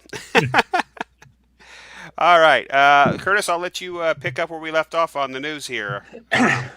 Okay. Well, I guess kind of along the same line, we were talking about compiled sprites and stuff, and there's multiple projects going on using compiled sprites. So I don't know which one we should do first. Maybe we'll do Jeremy Spiller's, because he's released a source code for Crystal City and Xenix. Tell me which one it is, and I'll stop. You had it there earlier. But he also released a kind of a little explanation of, yeah, there you go. Yeah. Okay. So what he did there is he's kind of released a bit of a history and a bit of technical details of how he actually implemented these two games, which are two of the finest games that Coco 3 ever got, and use hardware scrolling and stuff like Hugo was talking about earlier. But he's released this kind of description thing here we're looking at now, and then he also on his GitHub has released the complete source code for both games, which is great because it's like a shining example of some of the best Coco 3 games done. So it's if you want to learn some really cool tips and techniques, it's a good place to go. Cool. And refresh my memory. What was this game again? The Crystal City? I don't think I've ever played that. If you click on Coco at the top there in the blue, I think he's got screen. Yeah, there you go. Oh, cool. Yeah, I do not remember playing this game. Yeah, that one has full horizontal scrolling at full speed.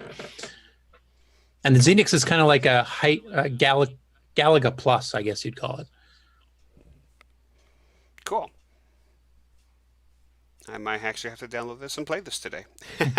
I think, if I remember correctly, I have both of those myself. I had a little trouble originally getting them onto the SDC because I think, if I remember correctly, I might not be. They were on originally copy-protected discs, and I had to do extended SDC image to get them on there. Now I think that there's some images out there that are standard disk images. Yeah, and he's got his own versions of the disk images there too, I think, if I remember correctly as well. Yeah, I believe there is. So, cool. So that's one that uses compiled sprites. And he's released the source code to it. Very nice. Yeah, for both of them. Yeah. Yeah. So actually, we've actually got source code now for a couple of pretty decent Coco 3 projects. We've got these two. Brian O'Neill has released the source code for Pack Dude 3D Monster Maze, which uses horizontal and vertical scrolling, as well as background music playing the whole time. That's actually available on my site, the game site. So if people want to learn some of the fancier tricks on the Coco 3, there's definitely some source code to take a look at now. Of course, it's all done with different assemblers, but yeah, I've got that game too. That's a good game. Yeah. Nice. All right. What's next? Go ahead. Chet Simpson's. Yeah, I might as well do an update here on Chet. Chet's been working on his massive, probably going to be the biggest Coco 3 game ever made type thing. We're going to require 2 meg RAM, sound card, 6309. Like, this is just maxing the thing out. And when you want to see what a Coco 3 can really do, that's the project he's doing. And I think he's in our chat right now too. So, hey, Chet. But yeah, he's been doing some stuff on compiled sprites. He's got some sample source code here, 6309 based compiled sprites, where he's giving you details. Where his little sprite compiler thing will take the shapes you've created and then create the raw code to do the drawing fast without having to do masks when they're unnecessary, which is what Hugo was talking about as well. So keep following his progress on Facebook. 512? Yeah. No, 2 meg RAM and a 6309 and a sound card. It's all part of an evil plot to coerce me into putting a 6309 and a CPU socket into my color. If it works, no problem. Actually, I think everybody is switching to 6309 because Richard was putting them in quite a few on a lot of people's Cocos at Tandy Assembly. And we've got 3 game projects on the go right now. We've got Rick Adams with his new Temple of Rom 2. We've got Chet's, and we've got Nick's. So, there's a whole bunch of new 639 game development going on right now. And Nitrous 9 has been there the whole time, which, obviously I've been pushing for a while too. So, but cool. If you want the technical details on how to do, or what is being done with some of the compiled sprites and some sample 639 code showing it actually in action, that's what Chet has got his updates. And Chet's been doing regular updates here the last 2 weeks on, how he's been doing, making his utilities to do these compiled sprites and everything else too. So it's just been fascinating to watch him go. It's kind of like live blogging on Facebook. All right, cool.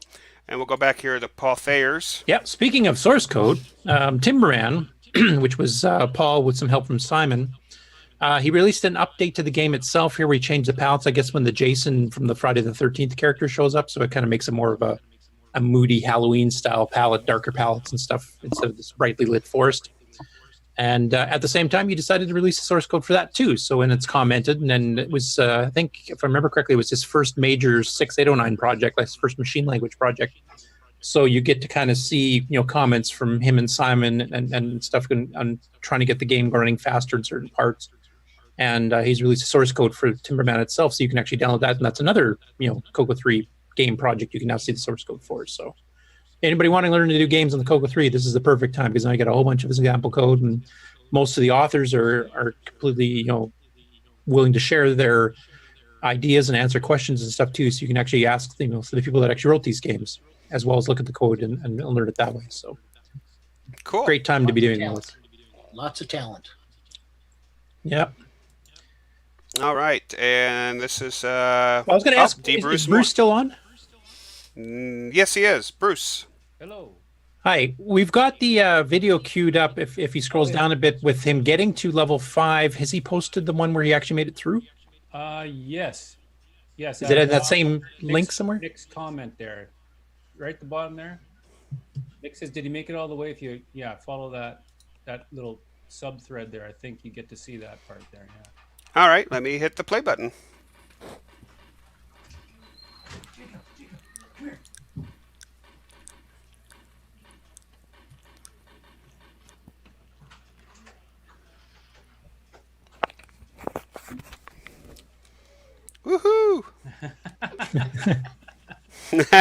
Congratulations. Yeah. Somebody, a kid now has officially beaten Stevie at Well, that's pretty well a given, isn't it? Well, that's true. That's true. Hank, I have to play that again. So, did you see the fireworks? I couldn't see it on the screen. Yeah, do you want me to play it again? I can play it again. Yeah, May have I been missed it. clipped off. I'm not sure. No, I saw some fireworks at the end there. Oh, yeah, with the lettering, yeah. Yeah, it's a bit hard to see on the... Oh, here we go. Right there at the bottom. Oh yeah, saw them. Yeah. Yep, there's more. Cool. Yeah. Actually, Grant, you can play the video when you first got to level 5 too, because it's kind of it actually tells you it's level 5 as it's scrolling across. So, which one is this one? the second last one, I'm guessing. Yeah. This one? That one, yeah. Here, it says it right here, Zone 5. Z-O-N... Anyway.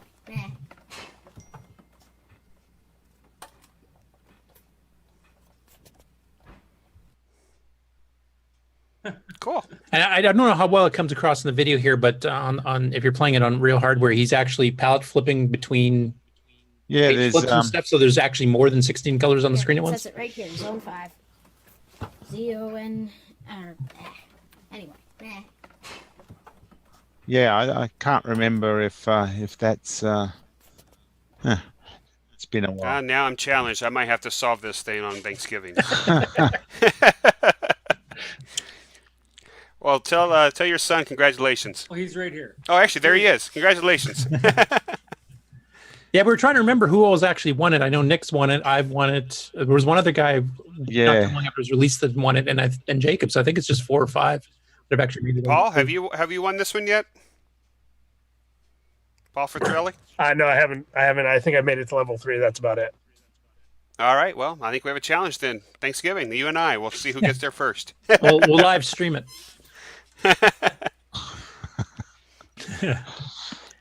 Okay. Do you have the tag for the replacement joystick parts for the deluxe joystick by Scott Kelly? See, There we is go. that this one here? Yeah, and Barry might be able to chime in this too, because Barry kind of took a look at it a bit as well, and I think was trying some of the I don't have the software that actually does the proper CAD stuff, but basically one problem is that the deluxe joysticks are actually one of the better ones you can get for the Coco, because it has switching between spring back and free floating, which some games do need. Some games even work better if you have one axis free floating and one spring back, depending on the game. But the problem is of course parts break and they're all little cheap pieces of plastic. So this is 3D printing basically, I think, or getting ordered at least some replacement parts so you can actually get them back and functional again after they broke. And Bear, do you have anything to add to that, or? I have taken the part and run it through the slicing software, which takes the 3D image and reformats it as a set of instructions for the printer to lay it down in layers of plastic. And I've successfully sliced it in a way that looks like it's going to be possible to print. I posted back a note to the thread saying I have a plugin on my slicing software that tries to move the part around until it finds the orientation where it requires the least amount of support. And I posted a posting back saying that it looks like there's a different orientation rather than laying on its side like that works better, so it doesn't require as much support from the printer. And I'm going to try and print it because I've got some joysticks that need this part. Yeah, please keep us up to date on the success of that, because I think a few of us have got deluxe joysticks that are kind of getting old in the tooth and parts have worn off and aren't working correctly. I know a lot of my mine, because I've got 5 or 6 of them. A lot of the little levers that control the spring back actually are just so wore they just keep popping out as soon as you move the joystick too much. So where's the weak part on this? Where does it break? It breaks in various places. One of the spots it breaks, I guess, is where the hole goes through on the bottom there. I've got one that snapped there. I've got one that snapped out on one of the ends, but if anybody needs these, if I can successfully 3D print it, I'll probably, they take forever to print, so I won't be able to ship them out in vast quantities, but if somebody needs 1 or 2, I'll try to ship it out for, basically a pittance, plus the shipping costs to anybody that needs them. yeah, you might have to come down and be a vendor at one of the CoCo Fest shows there. You might be able to make some of your money back. Yeah, And it's not a matter of that. I mean, that's, I'm not going to make a fortune on these things. I'll just charge something to cover the plastic and the hassle for making the darn things plus the shipping cost, and hopefully it'll be useful to some people. So yeah, so we've got multiple options now. We've got joystick adapters from several people for the more modern style controllers, and now we've got a way to repair probably one of the better controllers we had back in the day. So if you want to stay fully retro, you'll have a chance to be able to fix some of this stuff. So I'm not very good at designing the models, but if I get a model like this, I'm pretty good at adapting it to the printer and getting it to print out successfully. If we could get a 3D image, STL file for some of the other plastic parts, I could try printing that stuff too and see how that comes out. So, potentially maybe even have something that might work for even reproducing the entire joystick almost, because most of it's made out of plastic. Yep, that's true. All right, cool. I did have one question along the lines of there. Curtis mentioned about the fact that there's adapters out there that we can plug in some of the other joysticks into the CoCo. I was kind of curious. Waco, made that scroll ball, and the CoCo version of it doesn't come up on eBay very often, but there is just a load of the Atari style. Will that Atari style with that adapter, will that work on a CoCo? I think so, but it doesn't work as a fully analog device, if I remember correctly. It's okay. Because the Atari joysticks are switch based. It would basically just give you the maximum. You're left, you're center, you're right, you're up, you're center, you're down. Which works very well on some games, but not on others. Yeah, for any of the ones where you have precision's cursor positioning, like Polaris or Defense or something like that, or Colorpede or something like that, it doesn't work as well. You basically just jump all over. The old IBM analog joysticks can be hacked and rewired to work on a color computer. The old IBM analogs have the potentiometers just like the color computer one does, but they use a different, slightly different wiring. But if you're not afraid to open up the joystick, you can rewire them and put a different plug on them and get them to work. Or you could just make an adapter cable there, a DC 15 or whatever to the. Also, the Apple joysticks would work as well with the CoCo. They're 150K, but the CoCo's a voltage divider, so it should work fine. I was just kind of curious because I do have a CoCo, a Waco CoCo ball, but it's in such good shape. I kind of hate to play with it. I kind of want to keep it for collectability purposes. But there's a lot of the Atari Wacos out there. I thought maybe it might be worth picking one of those up and just make an adapter to use it. Yeah, I have one of those the CoCo versions of that myself too, and yeah, they're pretty rare to find, so it's nice having one. Thank you. Okay. Now, Grant, I don't have anything else that I had on my original list here, but I think you found some more while we were setting up the show this morning, so you point them to and we'll discuss them. Yeah, there's this one here that I think somebody put up from Todd. I don't know what this one here was. Someone put into the list.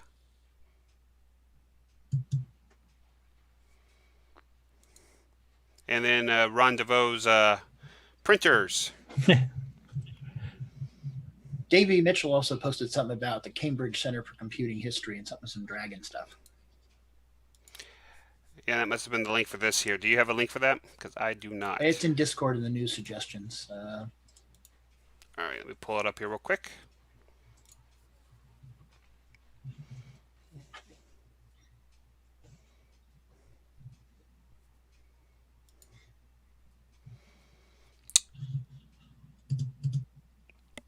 Oh, there we go.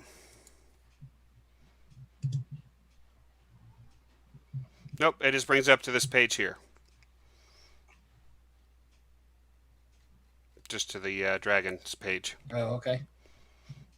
Do you want to explain to it what it was? I didn't read the story, so I wasn't sure. I didn't either. Davey just posted it, so I figured it was relevant.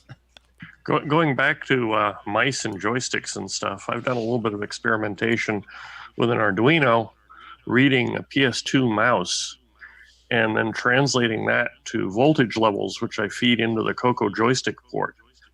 And I've been somewhat successful with doing that. So I've got an Arduino sketch that's in development that basically plug a PS2 mouse into our Arduino and plug the Arduino into the color computer joystick port, and it reads it as if it's a joystick or a mouse. David actually did one of those last year, David Ladd. I actually have a couple of them. They work pretty slick. Oh, okay. So he's got something out there already. Does it work on just a regular Arduino, or does it require one of the other? It uses the Atmel 328P and has I think it's a microchip DAC of some sort. Okay, I'm trying to do it with just a stock, readily available Arduino to see if I can get that to work without using any special hardware and just plugging the mouse directly into it. That means anybody could just go out and get an Arduino off of eBay and then load the sketch into it and wire it to a PS2 mouse and wire the other plug and plug it in. Cool. Yeah, the problem with that link is I'm not a member of the Dragon community for some reason. So that's why it's coming up with that page. Oh, dear. This is what the board looks like. It's basically got a couple the DIN connectors for the joystick, CoCo joystick to plug into and out to the CoCo, and then it's got a PS2 port, and it uses a 328P and a little adapter to basically generate the analog. One of these shows we should actually do a review of the joystick controllers. Like there's Neil's adapters for the the 9-pin Atari style ones. We should just go through them all and show everybody what the options are, what the limitations of some of them are if you're trying to play analog based games. And good idea. Because I know we keep getting questions about them, and I don't have some of them, so I'm not able to answer every question about every possible type. So it'd be nice to know what all's out there, what it works with, how it works, etc. Yeah, because Richard has one too, I believe. Yeah. I know David has one because I have it as well. There's quite a few out there. Yeah, and there's the X-Pad, which is an interesting device. Yeah, we should do a nice big wide review of them all and just make that the centerpiece of one show or something. Hey Grant. Yes, Mark. I found the computing center link here in the Facebook link. Let me post that here. Do you want to go ahead and just share it on your computer, or? I can, I guess. Yeah, probably easier. And David Ladd's here. He heard us talk about floppies. Hey, David. And his joystick adapter. Joystick adapter. Okay, where is my screen? Where is screen sharing? There's share screen. And which one do I want? Select a window. Okay, we'll do that. See if that works. Hey, there we go. Okay, get that on the screen. Okay, this is just where it goes to. It's Christmas Quiz Night 2018. So it looks like it's like a pub quiz with a twist. So it sounds like it's some sort of event you can go to. Oh, vintage computers. Yeah, if I remember when he was discussing it on the post there, I think he used Simon's SG Edit, the semi-graphics editor, to make some of the screens that they're going to be using on the quiz. Oh, right. On the Dragon itself, so... okay, there. Cool. That is like retro. Yeah. That is very retro. There's a few like Commodore 64s and Dragons, and I believe this Atari in the upper right corner is this Commodore 64, of course, in the lower left corner, and the CoCo or the Dragon there in the upper left. I know he mentioned though he took some pictures. Like he actually made a fake YouTube screen on the Dragon in semi-graphics, like the logo.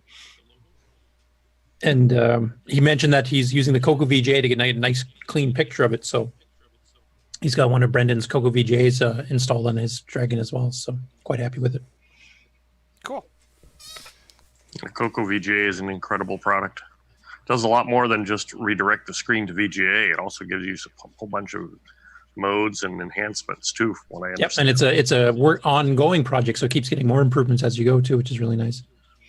Like when he added the redefinable character sets here recently. Okay. I posted a question over in the chat if somebody wants to go over there. It's been sitting there for a while, just saying. All right. Trying to figure out how to turn this off. It's just there should be at the very top says stop sharing. Oh yeah, there's that little floating thing somewhere. I am not seeing it there. Oh, it's on this other screen. That's why it's on my other monitor. There we go. 2 monitors. Oh, imagine that. All right, cool. Oh, what was the question over there in the chat? I was looking to get the link for the Timberman. We probably should post it on the page somewhere where we post the video for the Timberman source. Yep, I got both those. Yeah, it's in the Facebook group if I remember correctly. So it's actually on Facebook. Yeah, it is on Facebook, but there we have them here in the list too. Let me post them here. Timberman. There we go. And Stevie's trying to be a troll, but he's doing a terrible job at it today. Yeah, not everybody's cut out for the job.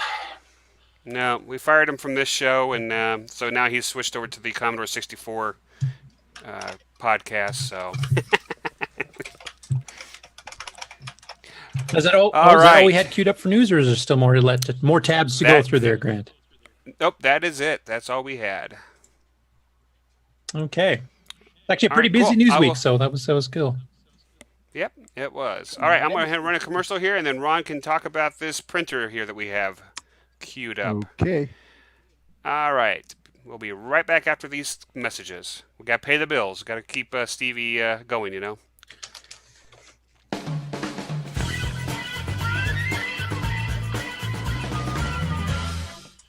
Hi, this is the award-winning Alan Huffman of Subbeat the Software, and you're watching Stevie Fall Off Cliffs. Hey, have you got your Coco 3 yet? Hi, this is Rick Adams, author of Temple of Ram and Shanghai, and you've tuned into CoCoTALK, the nation's leading live talk show featuring the Tandy color computer. What's going on, everybody? Original Gamer Stevie Stroh here, and if you're a fan of vintage computing and retro gaming, then you're going to love our retro swag shop at 8bit256.com. There you will find custom designs by Instagram artist Joel M. Adams. You can get I'm a Coconut, CoCoTALK, and other cool video game images on a t-shirt, coffee mug, or mouse pad. So if you love retro, then head on over to the retro swag shop at 8bit256.com today. Tell them the Original Gamer Stevie Stroh sent you. Radio Shack has a great gift idea for the whole family. Fast action TV games, and they're on sale. Get this 6-game model for $29.95 or the 4-game model for $21.95. With rising entertainment costs, that's a real bargain. You play hockey, tennis, squash, and more. Easy to hook up and great family fun that lasts all year long. The sale price TV games. Only at Radio Shack, a Tandy company. All right, we are back. We are ready for Ron's Garage. All right, Ron. Okay. You're going to pull up... Yep, we're pulling it up right now.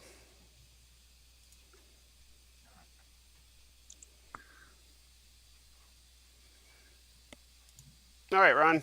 It's been in storage for as long as I've had my stuff. I used it off and on. It's 2400 baud, but it's freaking slow. But back then, it was an inkjet, and it was high tech, the edge. It was cool to have, and I had acquired one with a bunch of other stuff that I bought. A guy passed away, was able to get it. Anyway, didn't know I had it for a while. When I went through some of the stuff, there it was. Some of the ink was leaking out the back. I had to clean it up.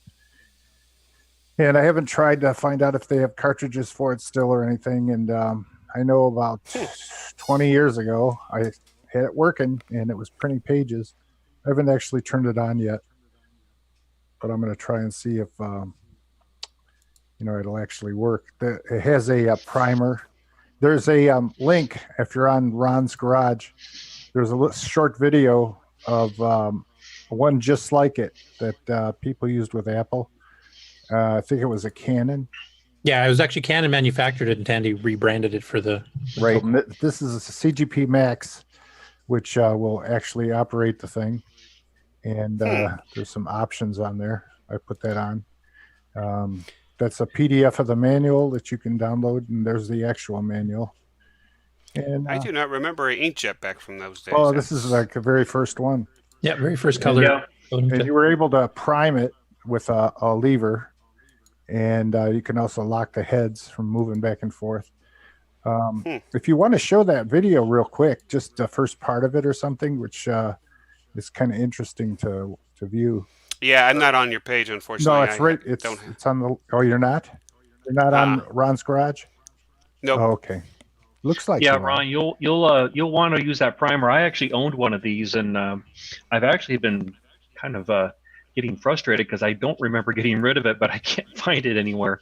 But yeah, you'll want to run that primer. There's 4 little tubes. There's 2 cartridges on that thing. There's the 3-color pack and then the black inkjet pack. Right. And there's a little primer, that actually pumps the ink through those little tubes, and you'll want to do that before you start printing that thing. And because a problem that they had with those is that they would clog up. Yes. And I don't know of any way to unclog those tubes. I don't know if there's a trick or not, or what could be done. But I'd love to try to find mine because I just don't remember what. I've moved to like 5 different places, and so I don't know if I got lost somewhere. But I'd love to find mine. I was trying to think of what I did one time when it did clog up. I might have put some alcohol in an empty cartridge and put it in there and pumped it and got the clog through. I don't know. It's been a couple bits of trivia on that printer too. There was an updated ROM that was third party that used to be sold in Rainbow. I remember seeing it at Rainbow Fest and actually had one in mine that basically double printed everything because it was the colors weren't that bright when you originally got the printer, and this bold chip, which is a ROM replacement, basically made everything twice as bright. And then also the other bit of trivia is that the printer has a CPU inside of it, and it's a 6809. Oh, that's cool. Cool. All right, Ron, I think I found your video you're looking for. Is this it here? No. All right. Where's it at? Right underneath that. If you go comments, and you'll see a link to a video for the Canon. No. I see. I have no comments here listed on this one. Oh, maybe it's in the Coco one then. Huh. Okay, Wait, I'll find it. No, that's not it. Let me see. I think that is it on the color computer It page. might be. Yeah, I enjoyed making pictures and printing out on it. The fun thing was that the paper was rolled, and when your print would come off, it would just be this big roll, and you had to try to flatten them out and everything. That's why I always bought the sheet fed, and I always fed single sheets at a time because that was so annoying. They mentioned that there's 2 kinds of paper you can get too. One with a little bit of a gloss on it, or I don't know. It's like what happens is if you just use regular paper, the dot will go into the paper and spread a little, whereas this coated paper will go on it and stay and look brighter. I think it was kind of a clay-based paper, so that way the ink wouldn't spread; it would just make a dot and stay. Right. Mm-hmm. And earlier this week, I started up my CGP 115. Does the little pens, and there's video of that on Ron's Garage, and then my TP10. I got that played around with that too. It's kind of cool. The TP10 is technology that still exists at your gas station when you get your receipt, out of the machine. Same thing, which is cool. Yeah, Ron's Garage has a lot of cool stuff on it. It is definitely a place to go to. The And in CO technology. Yeah. All right, cool. All right, thanks, guys. All right. Thank you very much, Ron. All right. Court. Oh, no. Look who just joined and destroyed the show. We fired you, Stevie. What's the Go back topic? to your Commodore. Go to your Commodore 64. What's the topic today? Welcome, Stevie. How you doing? doing How fine. are the kids? Do they survive? Yeah. All right, cool. Better yet, have you survived? So I missed printer talk. Am I just in time for floppy talk? I think we're doing cassette talk next. We had controller talk. We had printer talk. We had compiled sprite talk. Hey, Stevie, a little trivia. What processor is in the CGP 220? I missed your presentation, but I'm going to take a wild guess and say it was the 6809. Yeah. Yeah, the Commodore ones had 6502s and everything, right? They had a 6502 in the floppies and in the printers and all kinds of stuff, right? Yep, that explains why they were so slow. Well, this CGP 220 isn't that quick. So if we replace the 6809 with a 6309, will it print faster? Yeah. You'd have to patch the ROM inside of it, but yeah, you could. TFM those lines on the printer, yeah. I wonder if the All right. clock is external or not on the 6809. I'm trying to remember. It might be a 68A09. If I remember, it's a 1.5 megahertz. You'd have to take the cover off and take a look. It's on the chip. So cool. All right, cool. Are we guys ready for the core dump? Oh, sure. Okay. Let me. Hey, Stevie, you want to run to your bathroom and go flush the stool so we can have the sound? I can see if I can get my soundboard fired up and share my audio for a second. Okay, we'll do that then. He's not going to crash us, is he? I might. No. Yeah. I put a glitch in the matrix. Oh.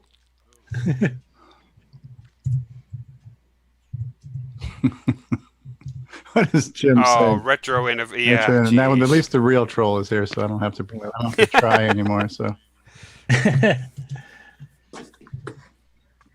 we try not to have dead time. there we go. All right, there we go. Was that Greg flushing a real toilet? No, it wasn't. Oh, okay.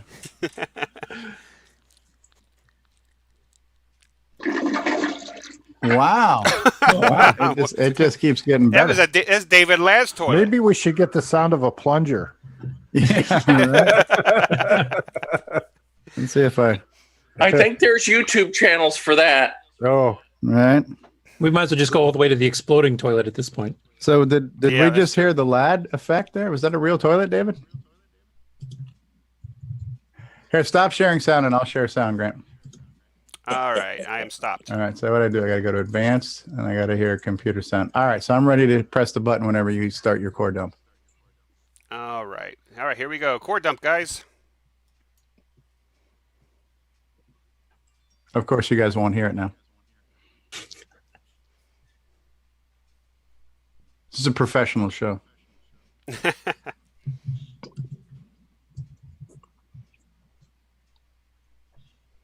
Press the button, Frank. Oh, let's try it again. See, now the show goes to hell. All right, I'm going to hang up. You guys are doing better without me. Here, I'll just press my button real quick. There we go. There's our dump. All right, I'm going to stop sharing. Go ahead, Greg, as you were. All right.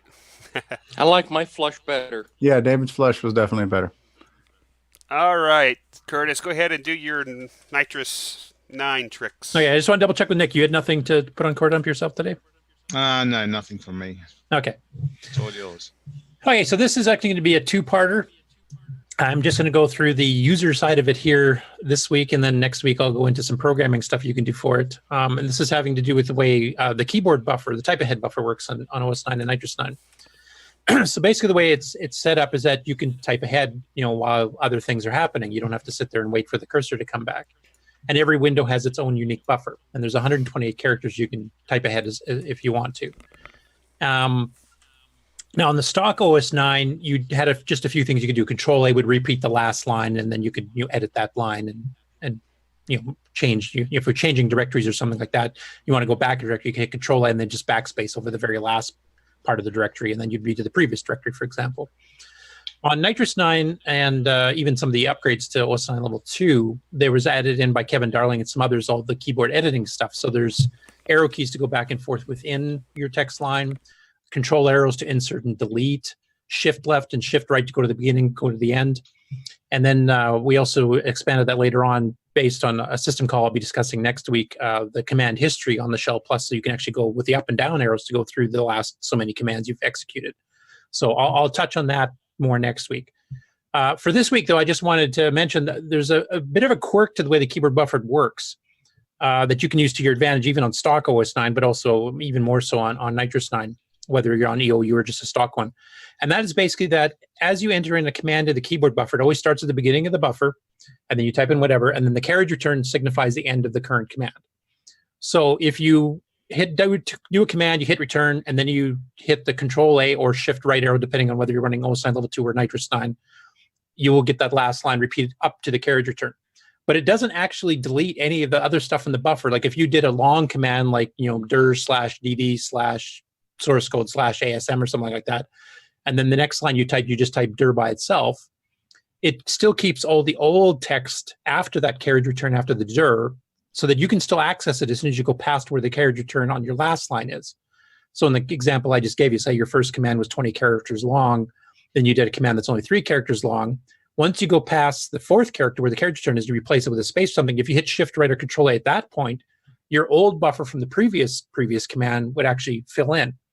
And you can use this sometimes to save yourself a lot of typing as you're going through things and go back and kind of reuse parts of lines way before, even if you don't have command history on your shell, like if you're running the stock shell, if you're running just plain OS9 level 2.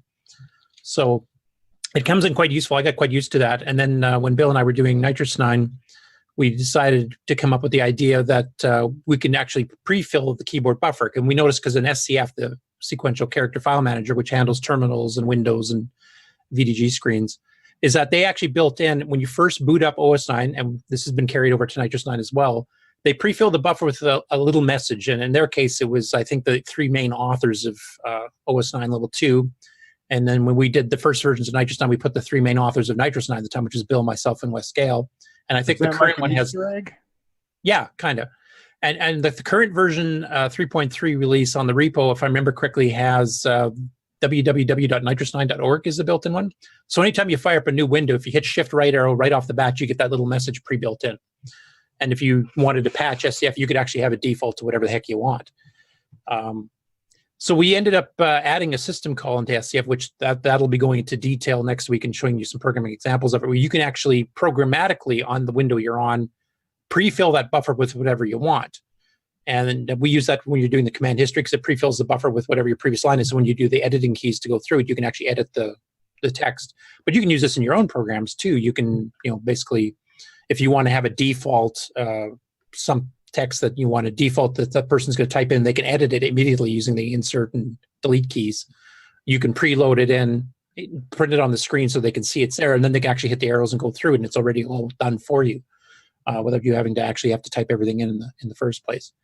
So I don't know if it's worth me sharing, but I can probably share my VCC here just to kind of show you the trick about if you do a long command line, then you do a short one, and then you overtype where the carriage return would have been on the short one, the old stuff comes back to, you can reuse it. So I will do a share here myself. Greg will have to stop sharing, so. Yeah, I have to wait. You got it. Okay.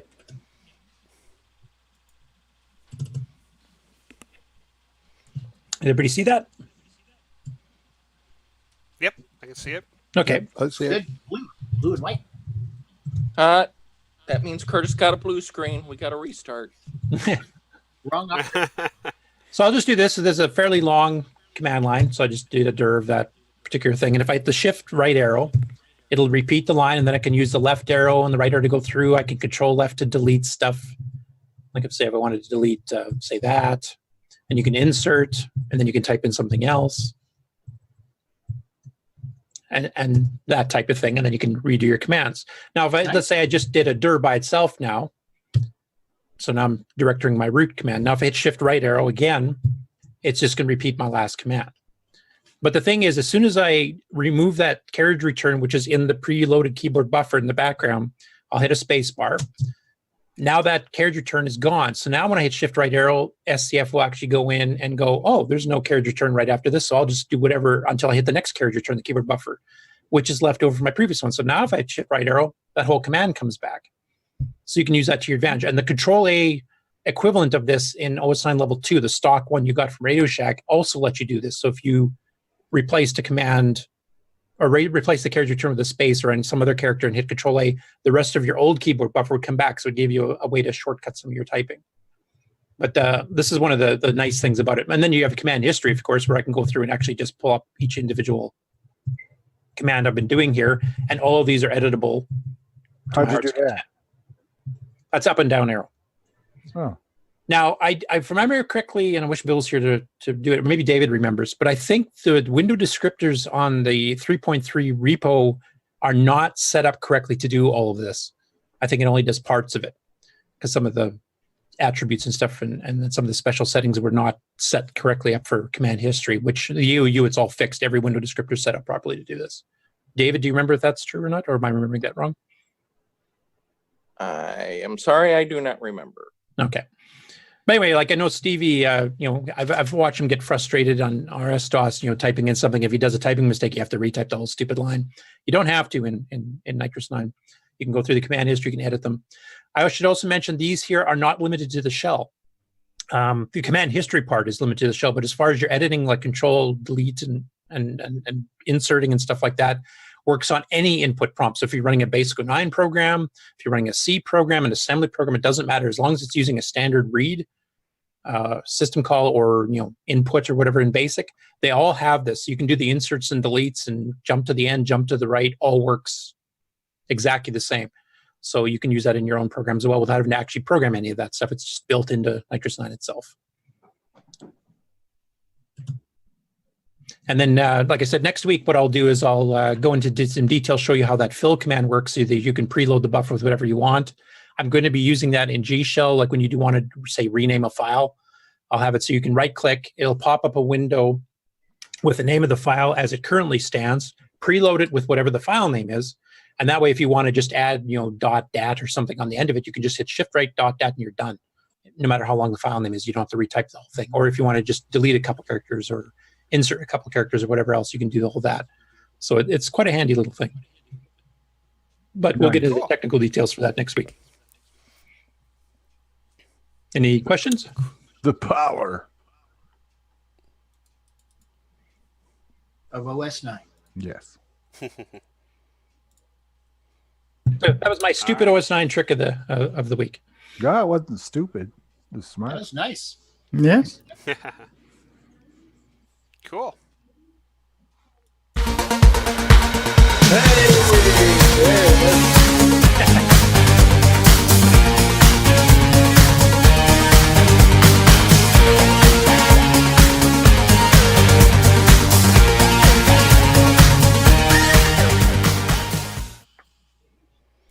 I played just for you, Nick. and unless I'm mistaken, I think we now also have Stevie Stropich saying OS 9 was nice on recording.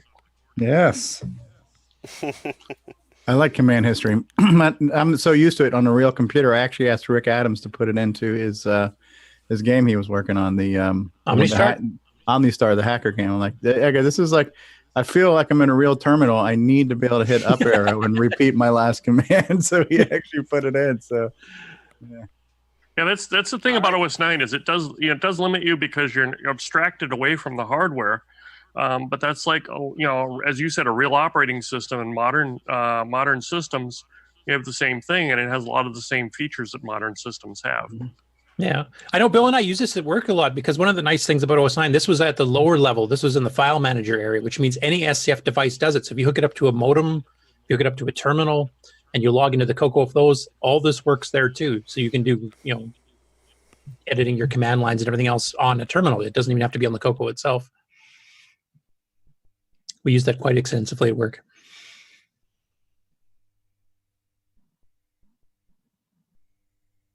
Anyway, that was core dump for this week. Like I said, I'll have sample-based 9 code showing the system call to preload the buffer, and then some little, tricky things you can kind of do if you program it right to make it a lot easier to use for users.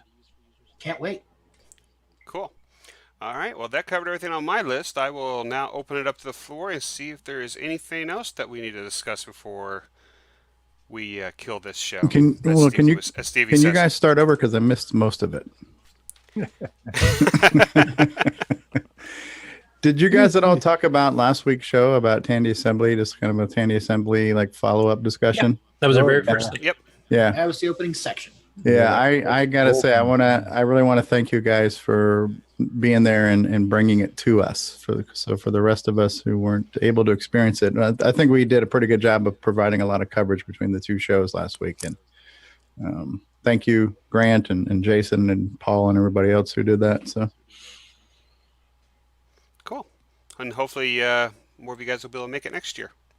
Have they got the dates for next year firmly? Like I said, you said they already signed a contract to get the facility again, but have they got firm dates yet? Or No, I don't know if they signed a contract. I know they were going to do that as soon as the show ended. So I'm assuming that they'll probably be doing that in the next week or two.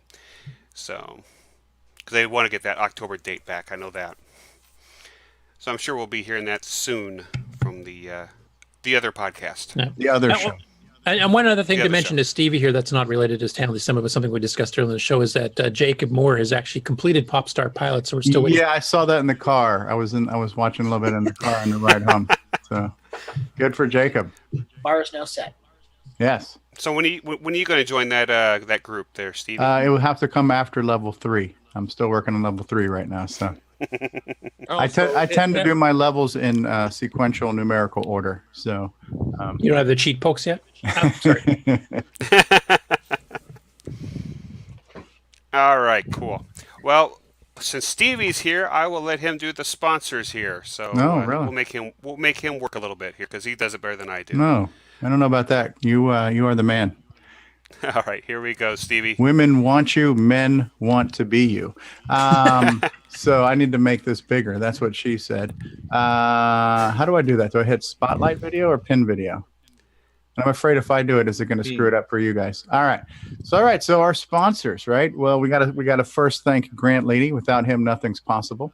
CoCoVGA, our good friend Brendan Donahue at the CoCoVGA Project. Check them out at CoCoVGA.com. Boyson Technologies, Richard Lorby-Esky, adding new things, CPUs and processors and blinky lights and all kinds of good stuff. BOYSONTech.com. Jim Brain and Retro Innovations, professional trolling services for all vintage systems at go4retro.com. The original Coco online merchandise shop for accessories and upgrades and hardware and repairs was Cloud9 Technologies at cloud9tech.com. SDpack.com is a cool little project, and get your own switcheroo and now the new Wallaby cable at coco3scarcable.com or cocoman.biz. That's our Jason, the Coco Man Reichert, best known as the brother of Ken Reichert. We are on the Coco TV channel on Roku, thanks to Roger Taylor. Hey, Ron Delvaux and Mission Control, did you verify that we are on Roku today?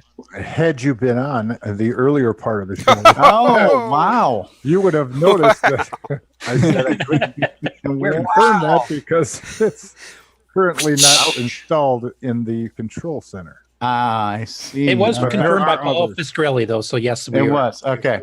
All right. Now, thanks, Ron. Thanks for keeping me in my place. Now, I don't know the exact dates, but there actually will be like a Black Friday promotion on the Retro Swag Shop for T-shirts and coffee mugs. And so when you visit the Retro Swag Shop and you click on T-shirts and coffee mugs, it'll tell you the date and it'll tell you the promo code, but you will get 15% off and free shipping. I just don't remember the exact dates, but it's coming up for Black Friday, and that's a built-in feature of the T-shirt makers. They're giving that to us, so check that out at 8bit256.com. CoCoTalk.live is where you can reach us. The other show, the Coco Crew, at cococrew.org. Make sure you check them out. Good friend of the show, Brian Joyce, FD501.com. Last but certainly not least, the Zipster Zone, Ed Snyder, ZIPPSTER, the ZipsterZone.com. for all kinds of cool stuff for the hardware that we want to have. Coco SDC forever. Yes. All right. Thank you very much, Stevie. You do it better than anybody else. That's what she said.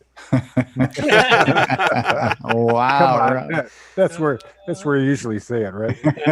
Thanks, Ron. Yeah, I was expecting that comment, but not from Ron. All right, Paul cool. Barton calls it Blue Talk. Blue Talk. All right.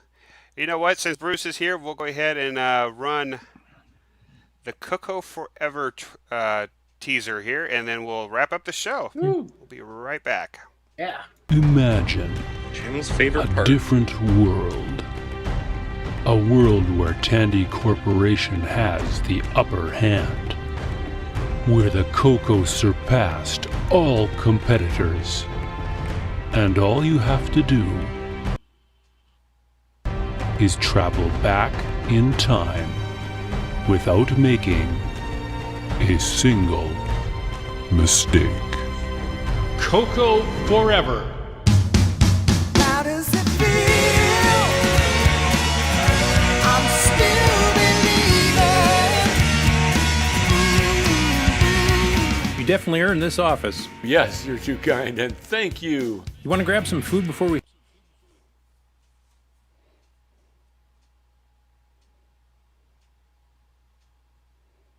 seem to have lost audio. Oh. Yeah, I lost it here too. Well, head back and look at that Alt Reality OS9 module. It's only 40 years past due, but yeah, sure. How does it feel?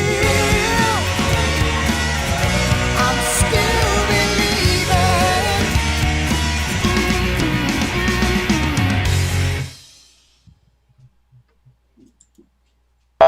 G'day, mates. This is Nick Marionettes, and I'm here today to tell you about the most fabulous video display product, the Switcheroo. Go from RGB to composite with just the flip of a switch. Talk about ease of use. However, unlike my favorite operating system OS 9, I cannot seem to get this to work down here in Australia. CoCo3ScottCable.com. All right, welcome back. Celebrity Hey, voices Curtis, impersonated. Curtis, I saw you put a link up. Was there something you want me to? Yes, this is my little surprise. I'll just set it up here before you load it up. A guy got in contact with me privately, and he was asking if I was still in contact with Ken Kalish. You know, did a lot of games like Phantom Slayer, Invader's Revenge, and Starship Chameleon, etc. And I said, no, I haven't actually talked to Ken in probably a decade and a half. But what he did is he's got a whole virtual reality setup, which you'll see in the video. And he actually linked it up to Phantom Slayer. Now you probably have to drop the volume a bit down because he has a lot of music in the background and stuff here too. But this is the way to play Phantom Slayer. I was impressed with this. All right, let me switch over to it here real quick. All right, we ready to push play? Yeah. All right, I'll go ahead and leave the music up unless you guys want me to stop it. So.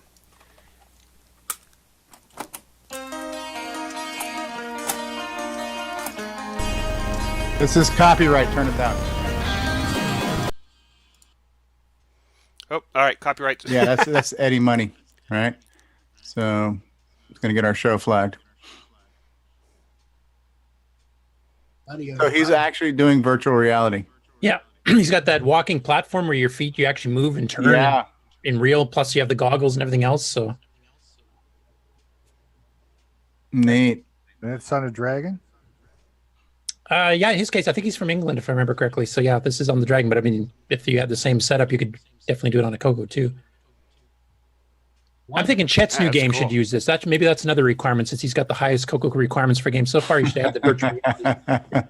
And this new Coco product requires the Oculus Rift. I mean, we've had some people experiment with the goggles and stuff on the Coco before, but I've never seen anybody like go all out with the whole walking platform thing. I don't even know anybody that actually has one up until now. So Sounds like a good DIY hack. Yeah. Your own walking like platform. Ching. Not saying it's a Coco project, but it could be. I guess what he's done is he's just basically taken the outputs from that platform and spliced it in as analog voltages to the Coco's joystick port. Well, this is actually a keyboard game, so we had to do it differently. There's no joystick controls. Oh. Oh, interesting. Well, if you had like a Bluetooth type adapter for a keyboard, yeah, it'd be easy to rig something up like that to simulate all the key presses. Yeah, because it's basically just the arrow keys and fire and the 1 to 6 for the proximity detector. So I just thought it was a fascinating project, and it just came out of the blue. I wasn't expecting this from anybody, and it was so cool. I had to share it. I'm wondering if he's got some type of stereo simulation too, where he's got the alternating eyes, or if it's just still kind of this. You get the same vision in both eyes, and it's flat. You know. Yeah, I'm not sure, because I replied to him because I wasn't able to reply to him for about a day or two after he sent me the initial video. Then I guess he's been busy because I haven't got a reply back from him yet. But this just happened the last couple of days, so I'm hopefully I'll hear something over the weekend. That's cool. I'd like to get him on to interview about the setup, actually. Yeah. Is there other games that would be on his machine to the? You need to duplicate a bunch of the source code and do offsets in order to generate the view for the other eyes. So I doubt, I mean, I suppose it's theoretically possible to do that, but it takes pretty major rewrite of the game to support something like that. What if the games would be kind of fun to play like this? Yeah. Man. Yeah, I was wondering for you guys, like especially Stevie, since you're the game player extraordinaire type thing, extraordinarily bad, but still. Is there any other games that we have on the Coco that you think that type of a setup would work really good on? Well, Dungeons of Daggerath would be amazing in VR. Yeah. Gatecrasher was another one I was thinking of. Yeah, Gatecrasher. So Phantom Slayer was the first-person shooter? At least one of them. I mean, it came out in spring of '82. What about even something like Project Nebula? That would be kind of cool, right? Imagine looking out in space as you turn your head around, the stars move as you're looking and stuff. That would be kind of cool. Temple of Ram. Even if it's not Temple of Rome, yeah, maybe, yeah. Even if it's not true 3D where you're getting the depth, if you just had pivot control where as you turned your head, it was like moving the joystick left to right and you were steering your point of view, that would be interesting, right? Yeah, VR, Coco VR. Where do you get one of those things? But I just want to warn, if anybody's going to make this, make sure you put a sound chip in it ahead of time. Let's not have to retrofit the sound chip to the VR headset, okay? Be So kind. honestly, Phantom Slayer is one of the few games that actually had pretty good sound on its own. You didn't need to worry about that as much. Yeah. Yeah, that was my little surprise video for the show. I didn't tell anybody else about it. I mentioned to Grant I'd have something, but I didn't say what it was. There's Jacob Moore, the beater of Popstar Pilot, level 5, fireworks, the whole 9 yards. Good job, Jacob. Excellent, Jacob. Jacob, just remember that you are better than Stevie. Maybe. So, Bruce, how far have you gotten in it? Yeah, not that far. I'm busy trying to make a game. Okay, yeah, I guess you have a good enough excuse then. Different priorities. Yeah. Should give us a review of the game now from an expert that's actually finished the game. That's right. Thanks, Barry. Yeah, I'm going to drop off now. See you later, guys. Probably Take next care. week. Yeah, see you, Barry. Give our love to the Keep parrot. us up to date on that joystick 3D printing for the parts for the deluxe too. Will do. See you later. All right, cool. Anybody else have anything, or did we beat this one to death? After Dark, yes. Yeah. To me, it was almost like I just got here and I missed the whole thing. So I went by so fast. Did you have anything you want to share, Stevie? Did you have any? Just my feelings for you, Grant. Thanks. Where's that mute button at? Where's that kick at? You do realize that you need to go in a private place for that, Stevie. All right. Chet Simpson recommended VR with Rescue on Fractalus. Rescue on Fractalus. Yeah, that would I guess be that means I should get back into finishing optimizing it then too, huh? Al Hartman said FS1 Flight Simulator. Yeah, both those would be cool. Yeah. P-51. So, Stevie, they were asking if we're going to do an After Dark. That would be up to you. Why not? Well, you fired me, so it's your world. We're just visiting it. You may have to rehire him just for the night here. Yeah. How's the Commodore 64 world going for you? Oh, it's great. They've welcomed me with open arms. It just took a long time for that to actually happen. That's all. So, C64 After Dark. C64 After Dark. Yeah. Cool. And then, Stevie, you also missed when I had a power failure right in the middle of talking. Oh, that's probably Jim Brain's favorite part of the show. Yes, it was actually. Curtis, shut up for once. Awesome. We were fanning the flames of his dumpster.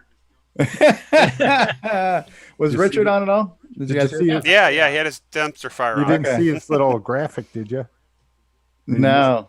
Yeah. That must have been before He I had a little joined. dumpster fire with a door open and the flames coming out. Excellent. It's a great metaphor for Grant's hosting today. Thanks. And did I miss any updates from Nick Marentes?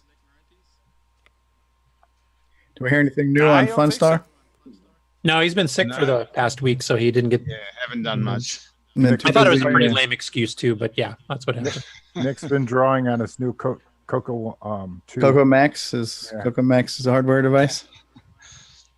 Nah, haven't done anything at all. Been just taking it easy the last week. We got to speak to one of your neighbors last night, or the other night on Discord. Ian Maverick's son was on Discord. And it sounded like he was going walkabout, so we could hear like street traffic in the background and all kinds of stuff. And muggings. Yeah, muggings. You guys have muggings over here. We have mass shootings. We're working our way up.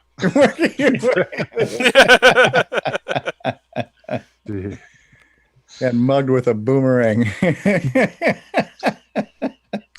So, Yeah, we got- Jacob, I was just going to ask Jacob, actually. I think he's just left the room. There he is. He's back. Just wondering if you can tell us what was his favourite parts in Popstar Pilot. I really liked level 4. Level 4 was really interesting. There's his boomerang. Going out for a mugging, easy. Is that from Boyson Technologies? Yeah, is that what the new boomerang board? That's your memory upgrade. Tried to return it, but it kept coming. Yeah. Which one is level 4? I haven't seen that one yet. We were all made aware of that. Yes. Is that the one with the pipes? Painfully aware.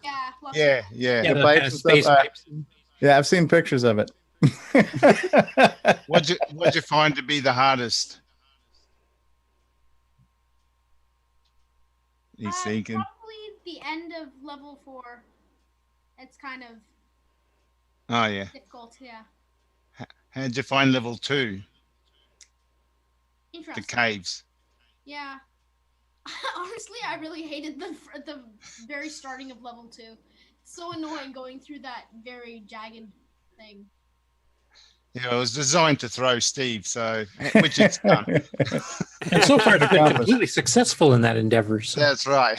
So is the ending with the fireworks, is that, because I know there's like different endings, right? Is that the one where if you got all 25 tokens and Yeah, that's the end of level 5. that's, so we didn't actually see what level 5 itself looks No. like, because that's the bonus level, but we just saw the little saw fanfare. If You saw the very, very beginning of it at the end of the video when he made it to level 5 the first time. Okay. And that's also the level that has palette tricks to do more than 16 colors on the screen once.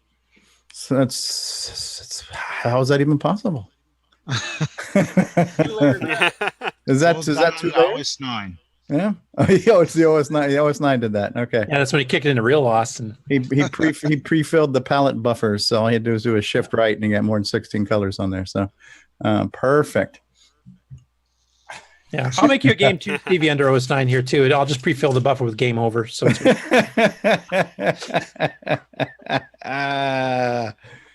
That way it loads faster. I don't even have to write the game. I just have to print game over, and I'm done. All right. We beat this one to death, guys? Yep. Yeah, but yeah, so let's do an after dark for sure. Press the button, Greg.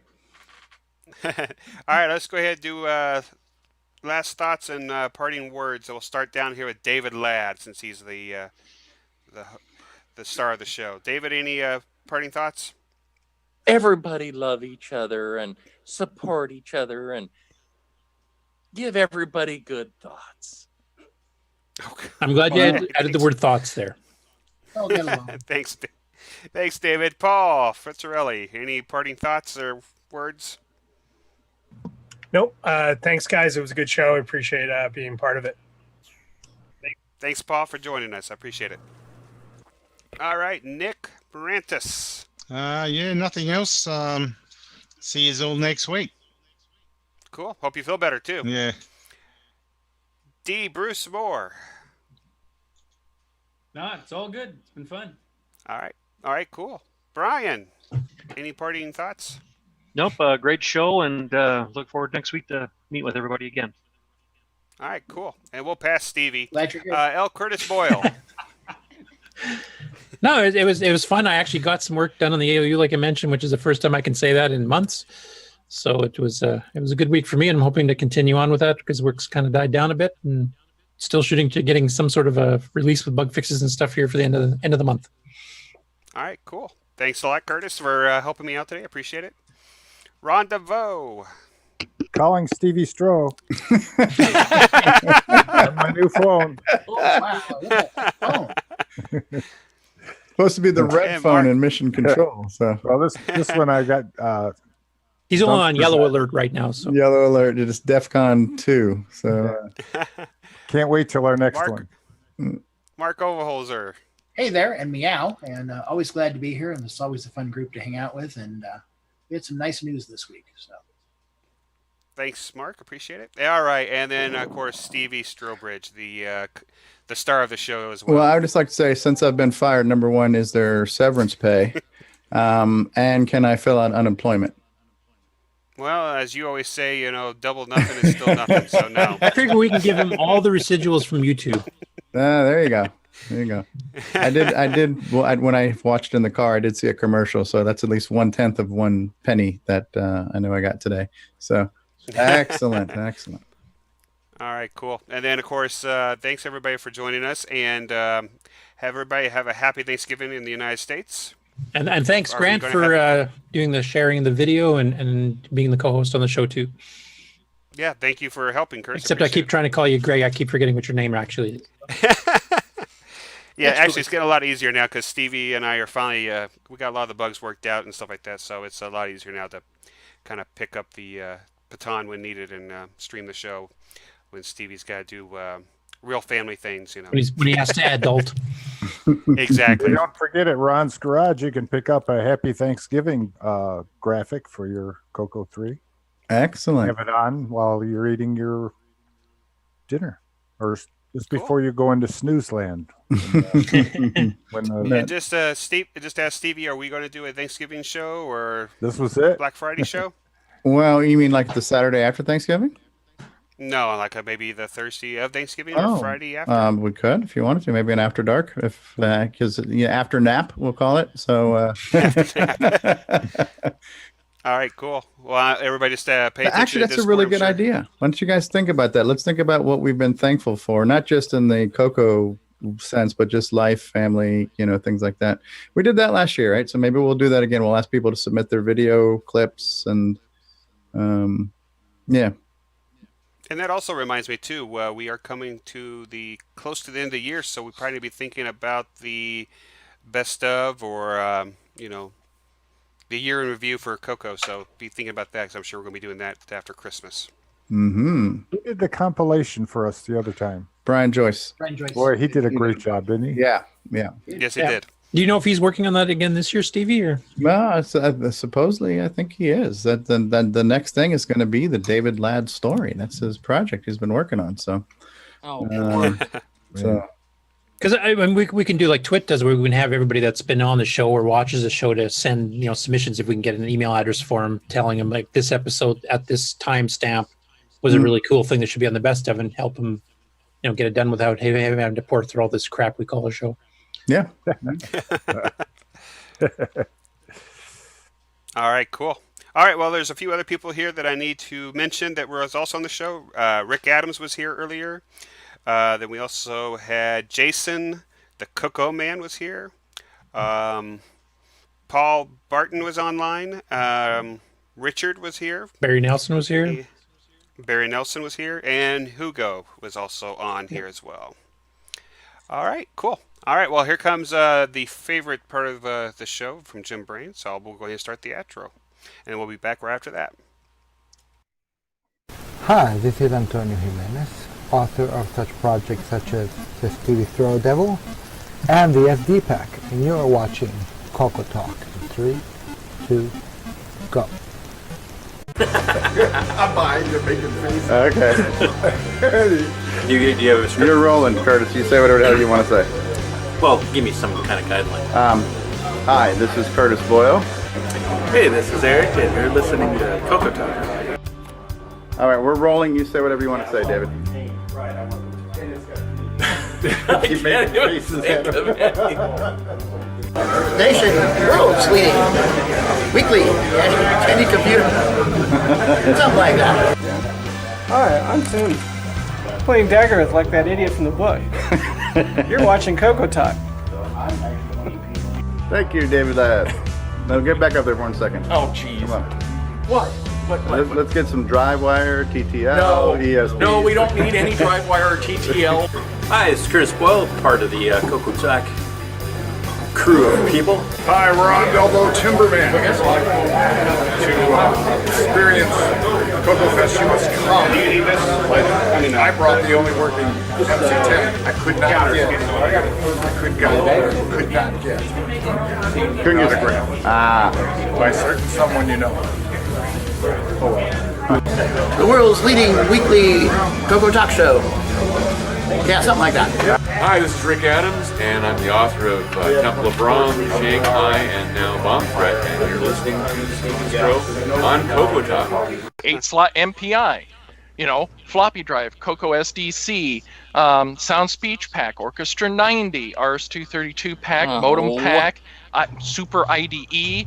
You start adding all those together if you want them all usable at the same time. Well, guess what? You just went over the 4-slot MPI. All right, cool. Yeah, it looks like I don't have the new outro, so I will have to spare everybody that today.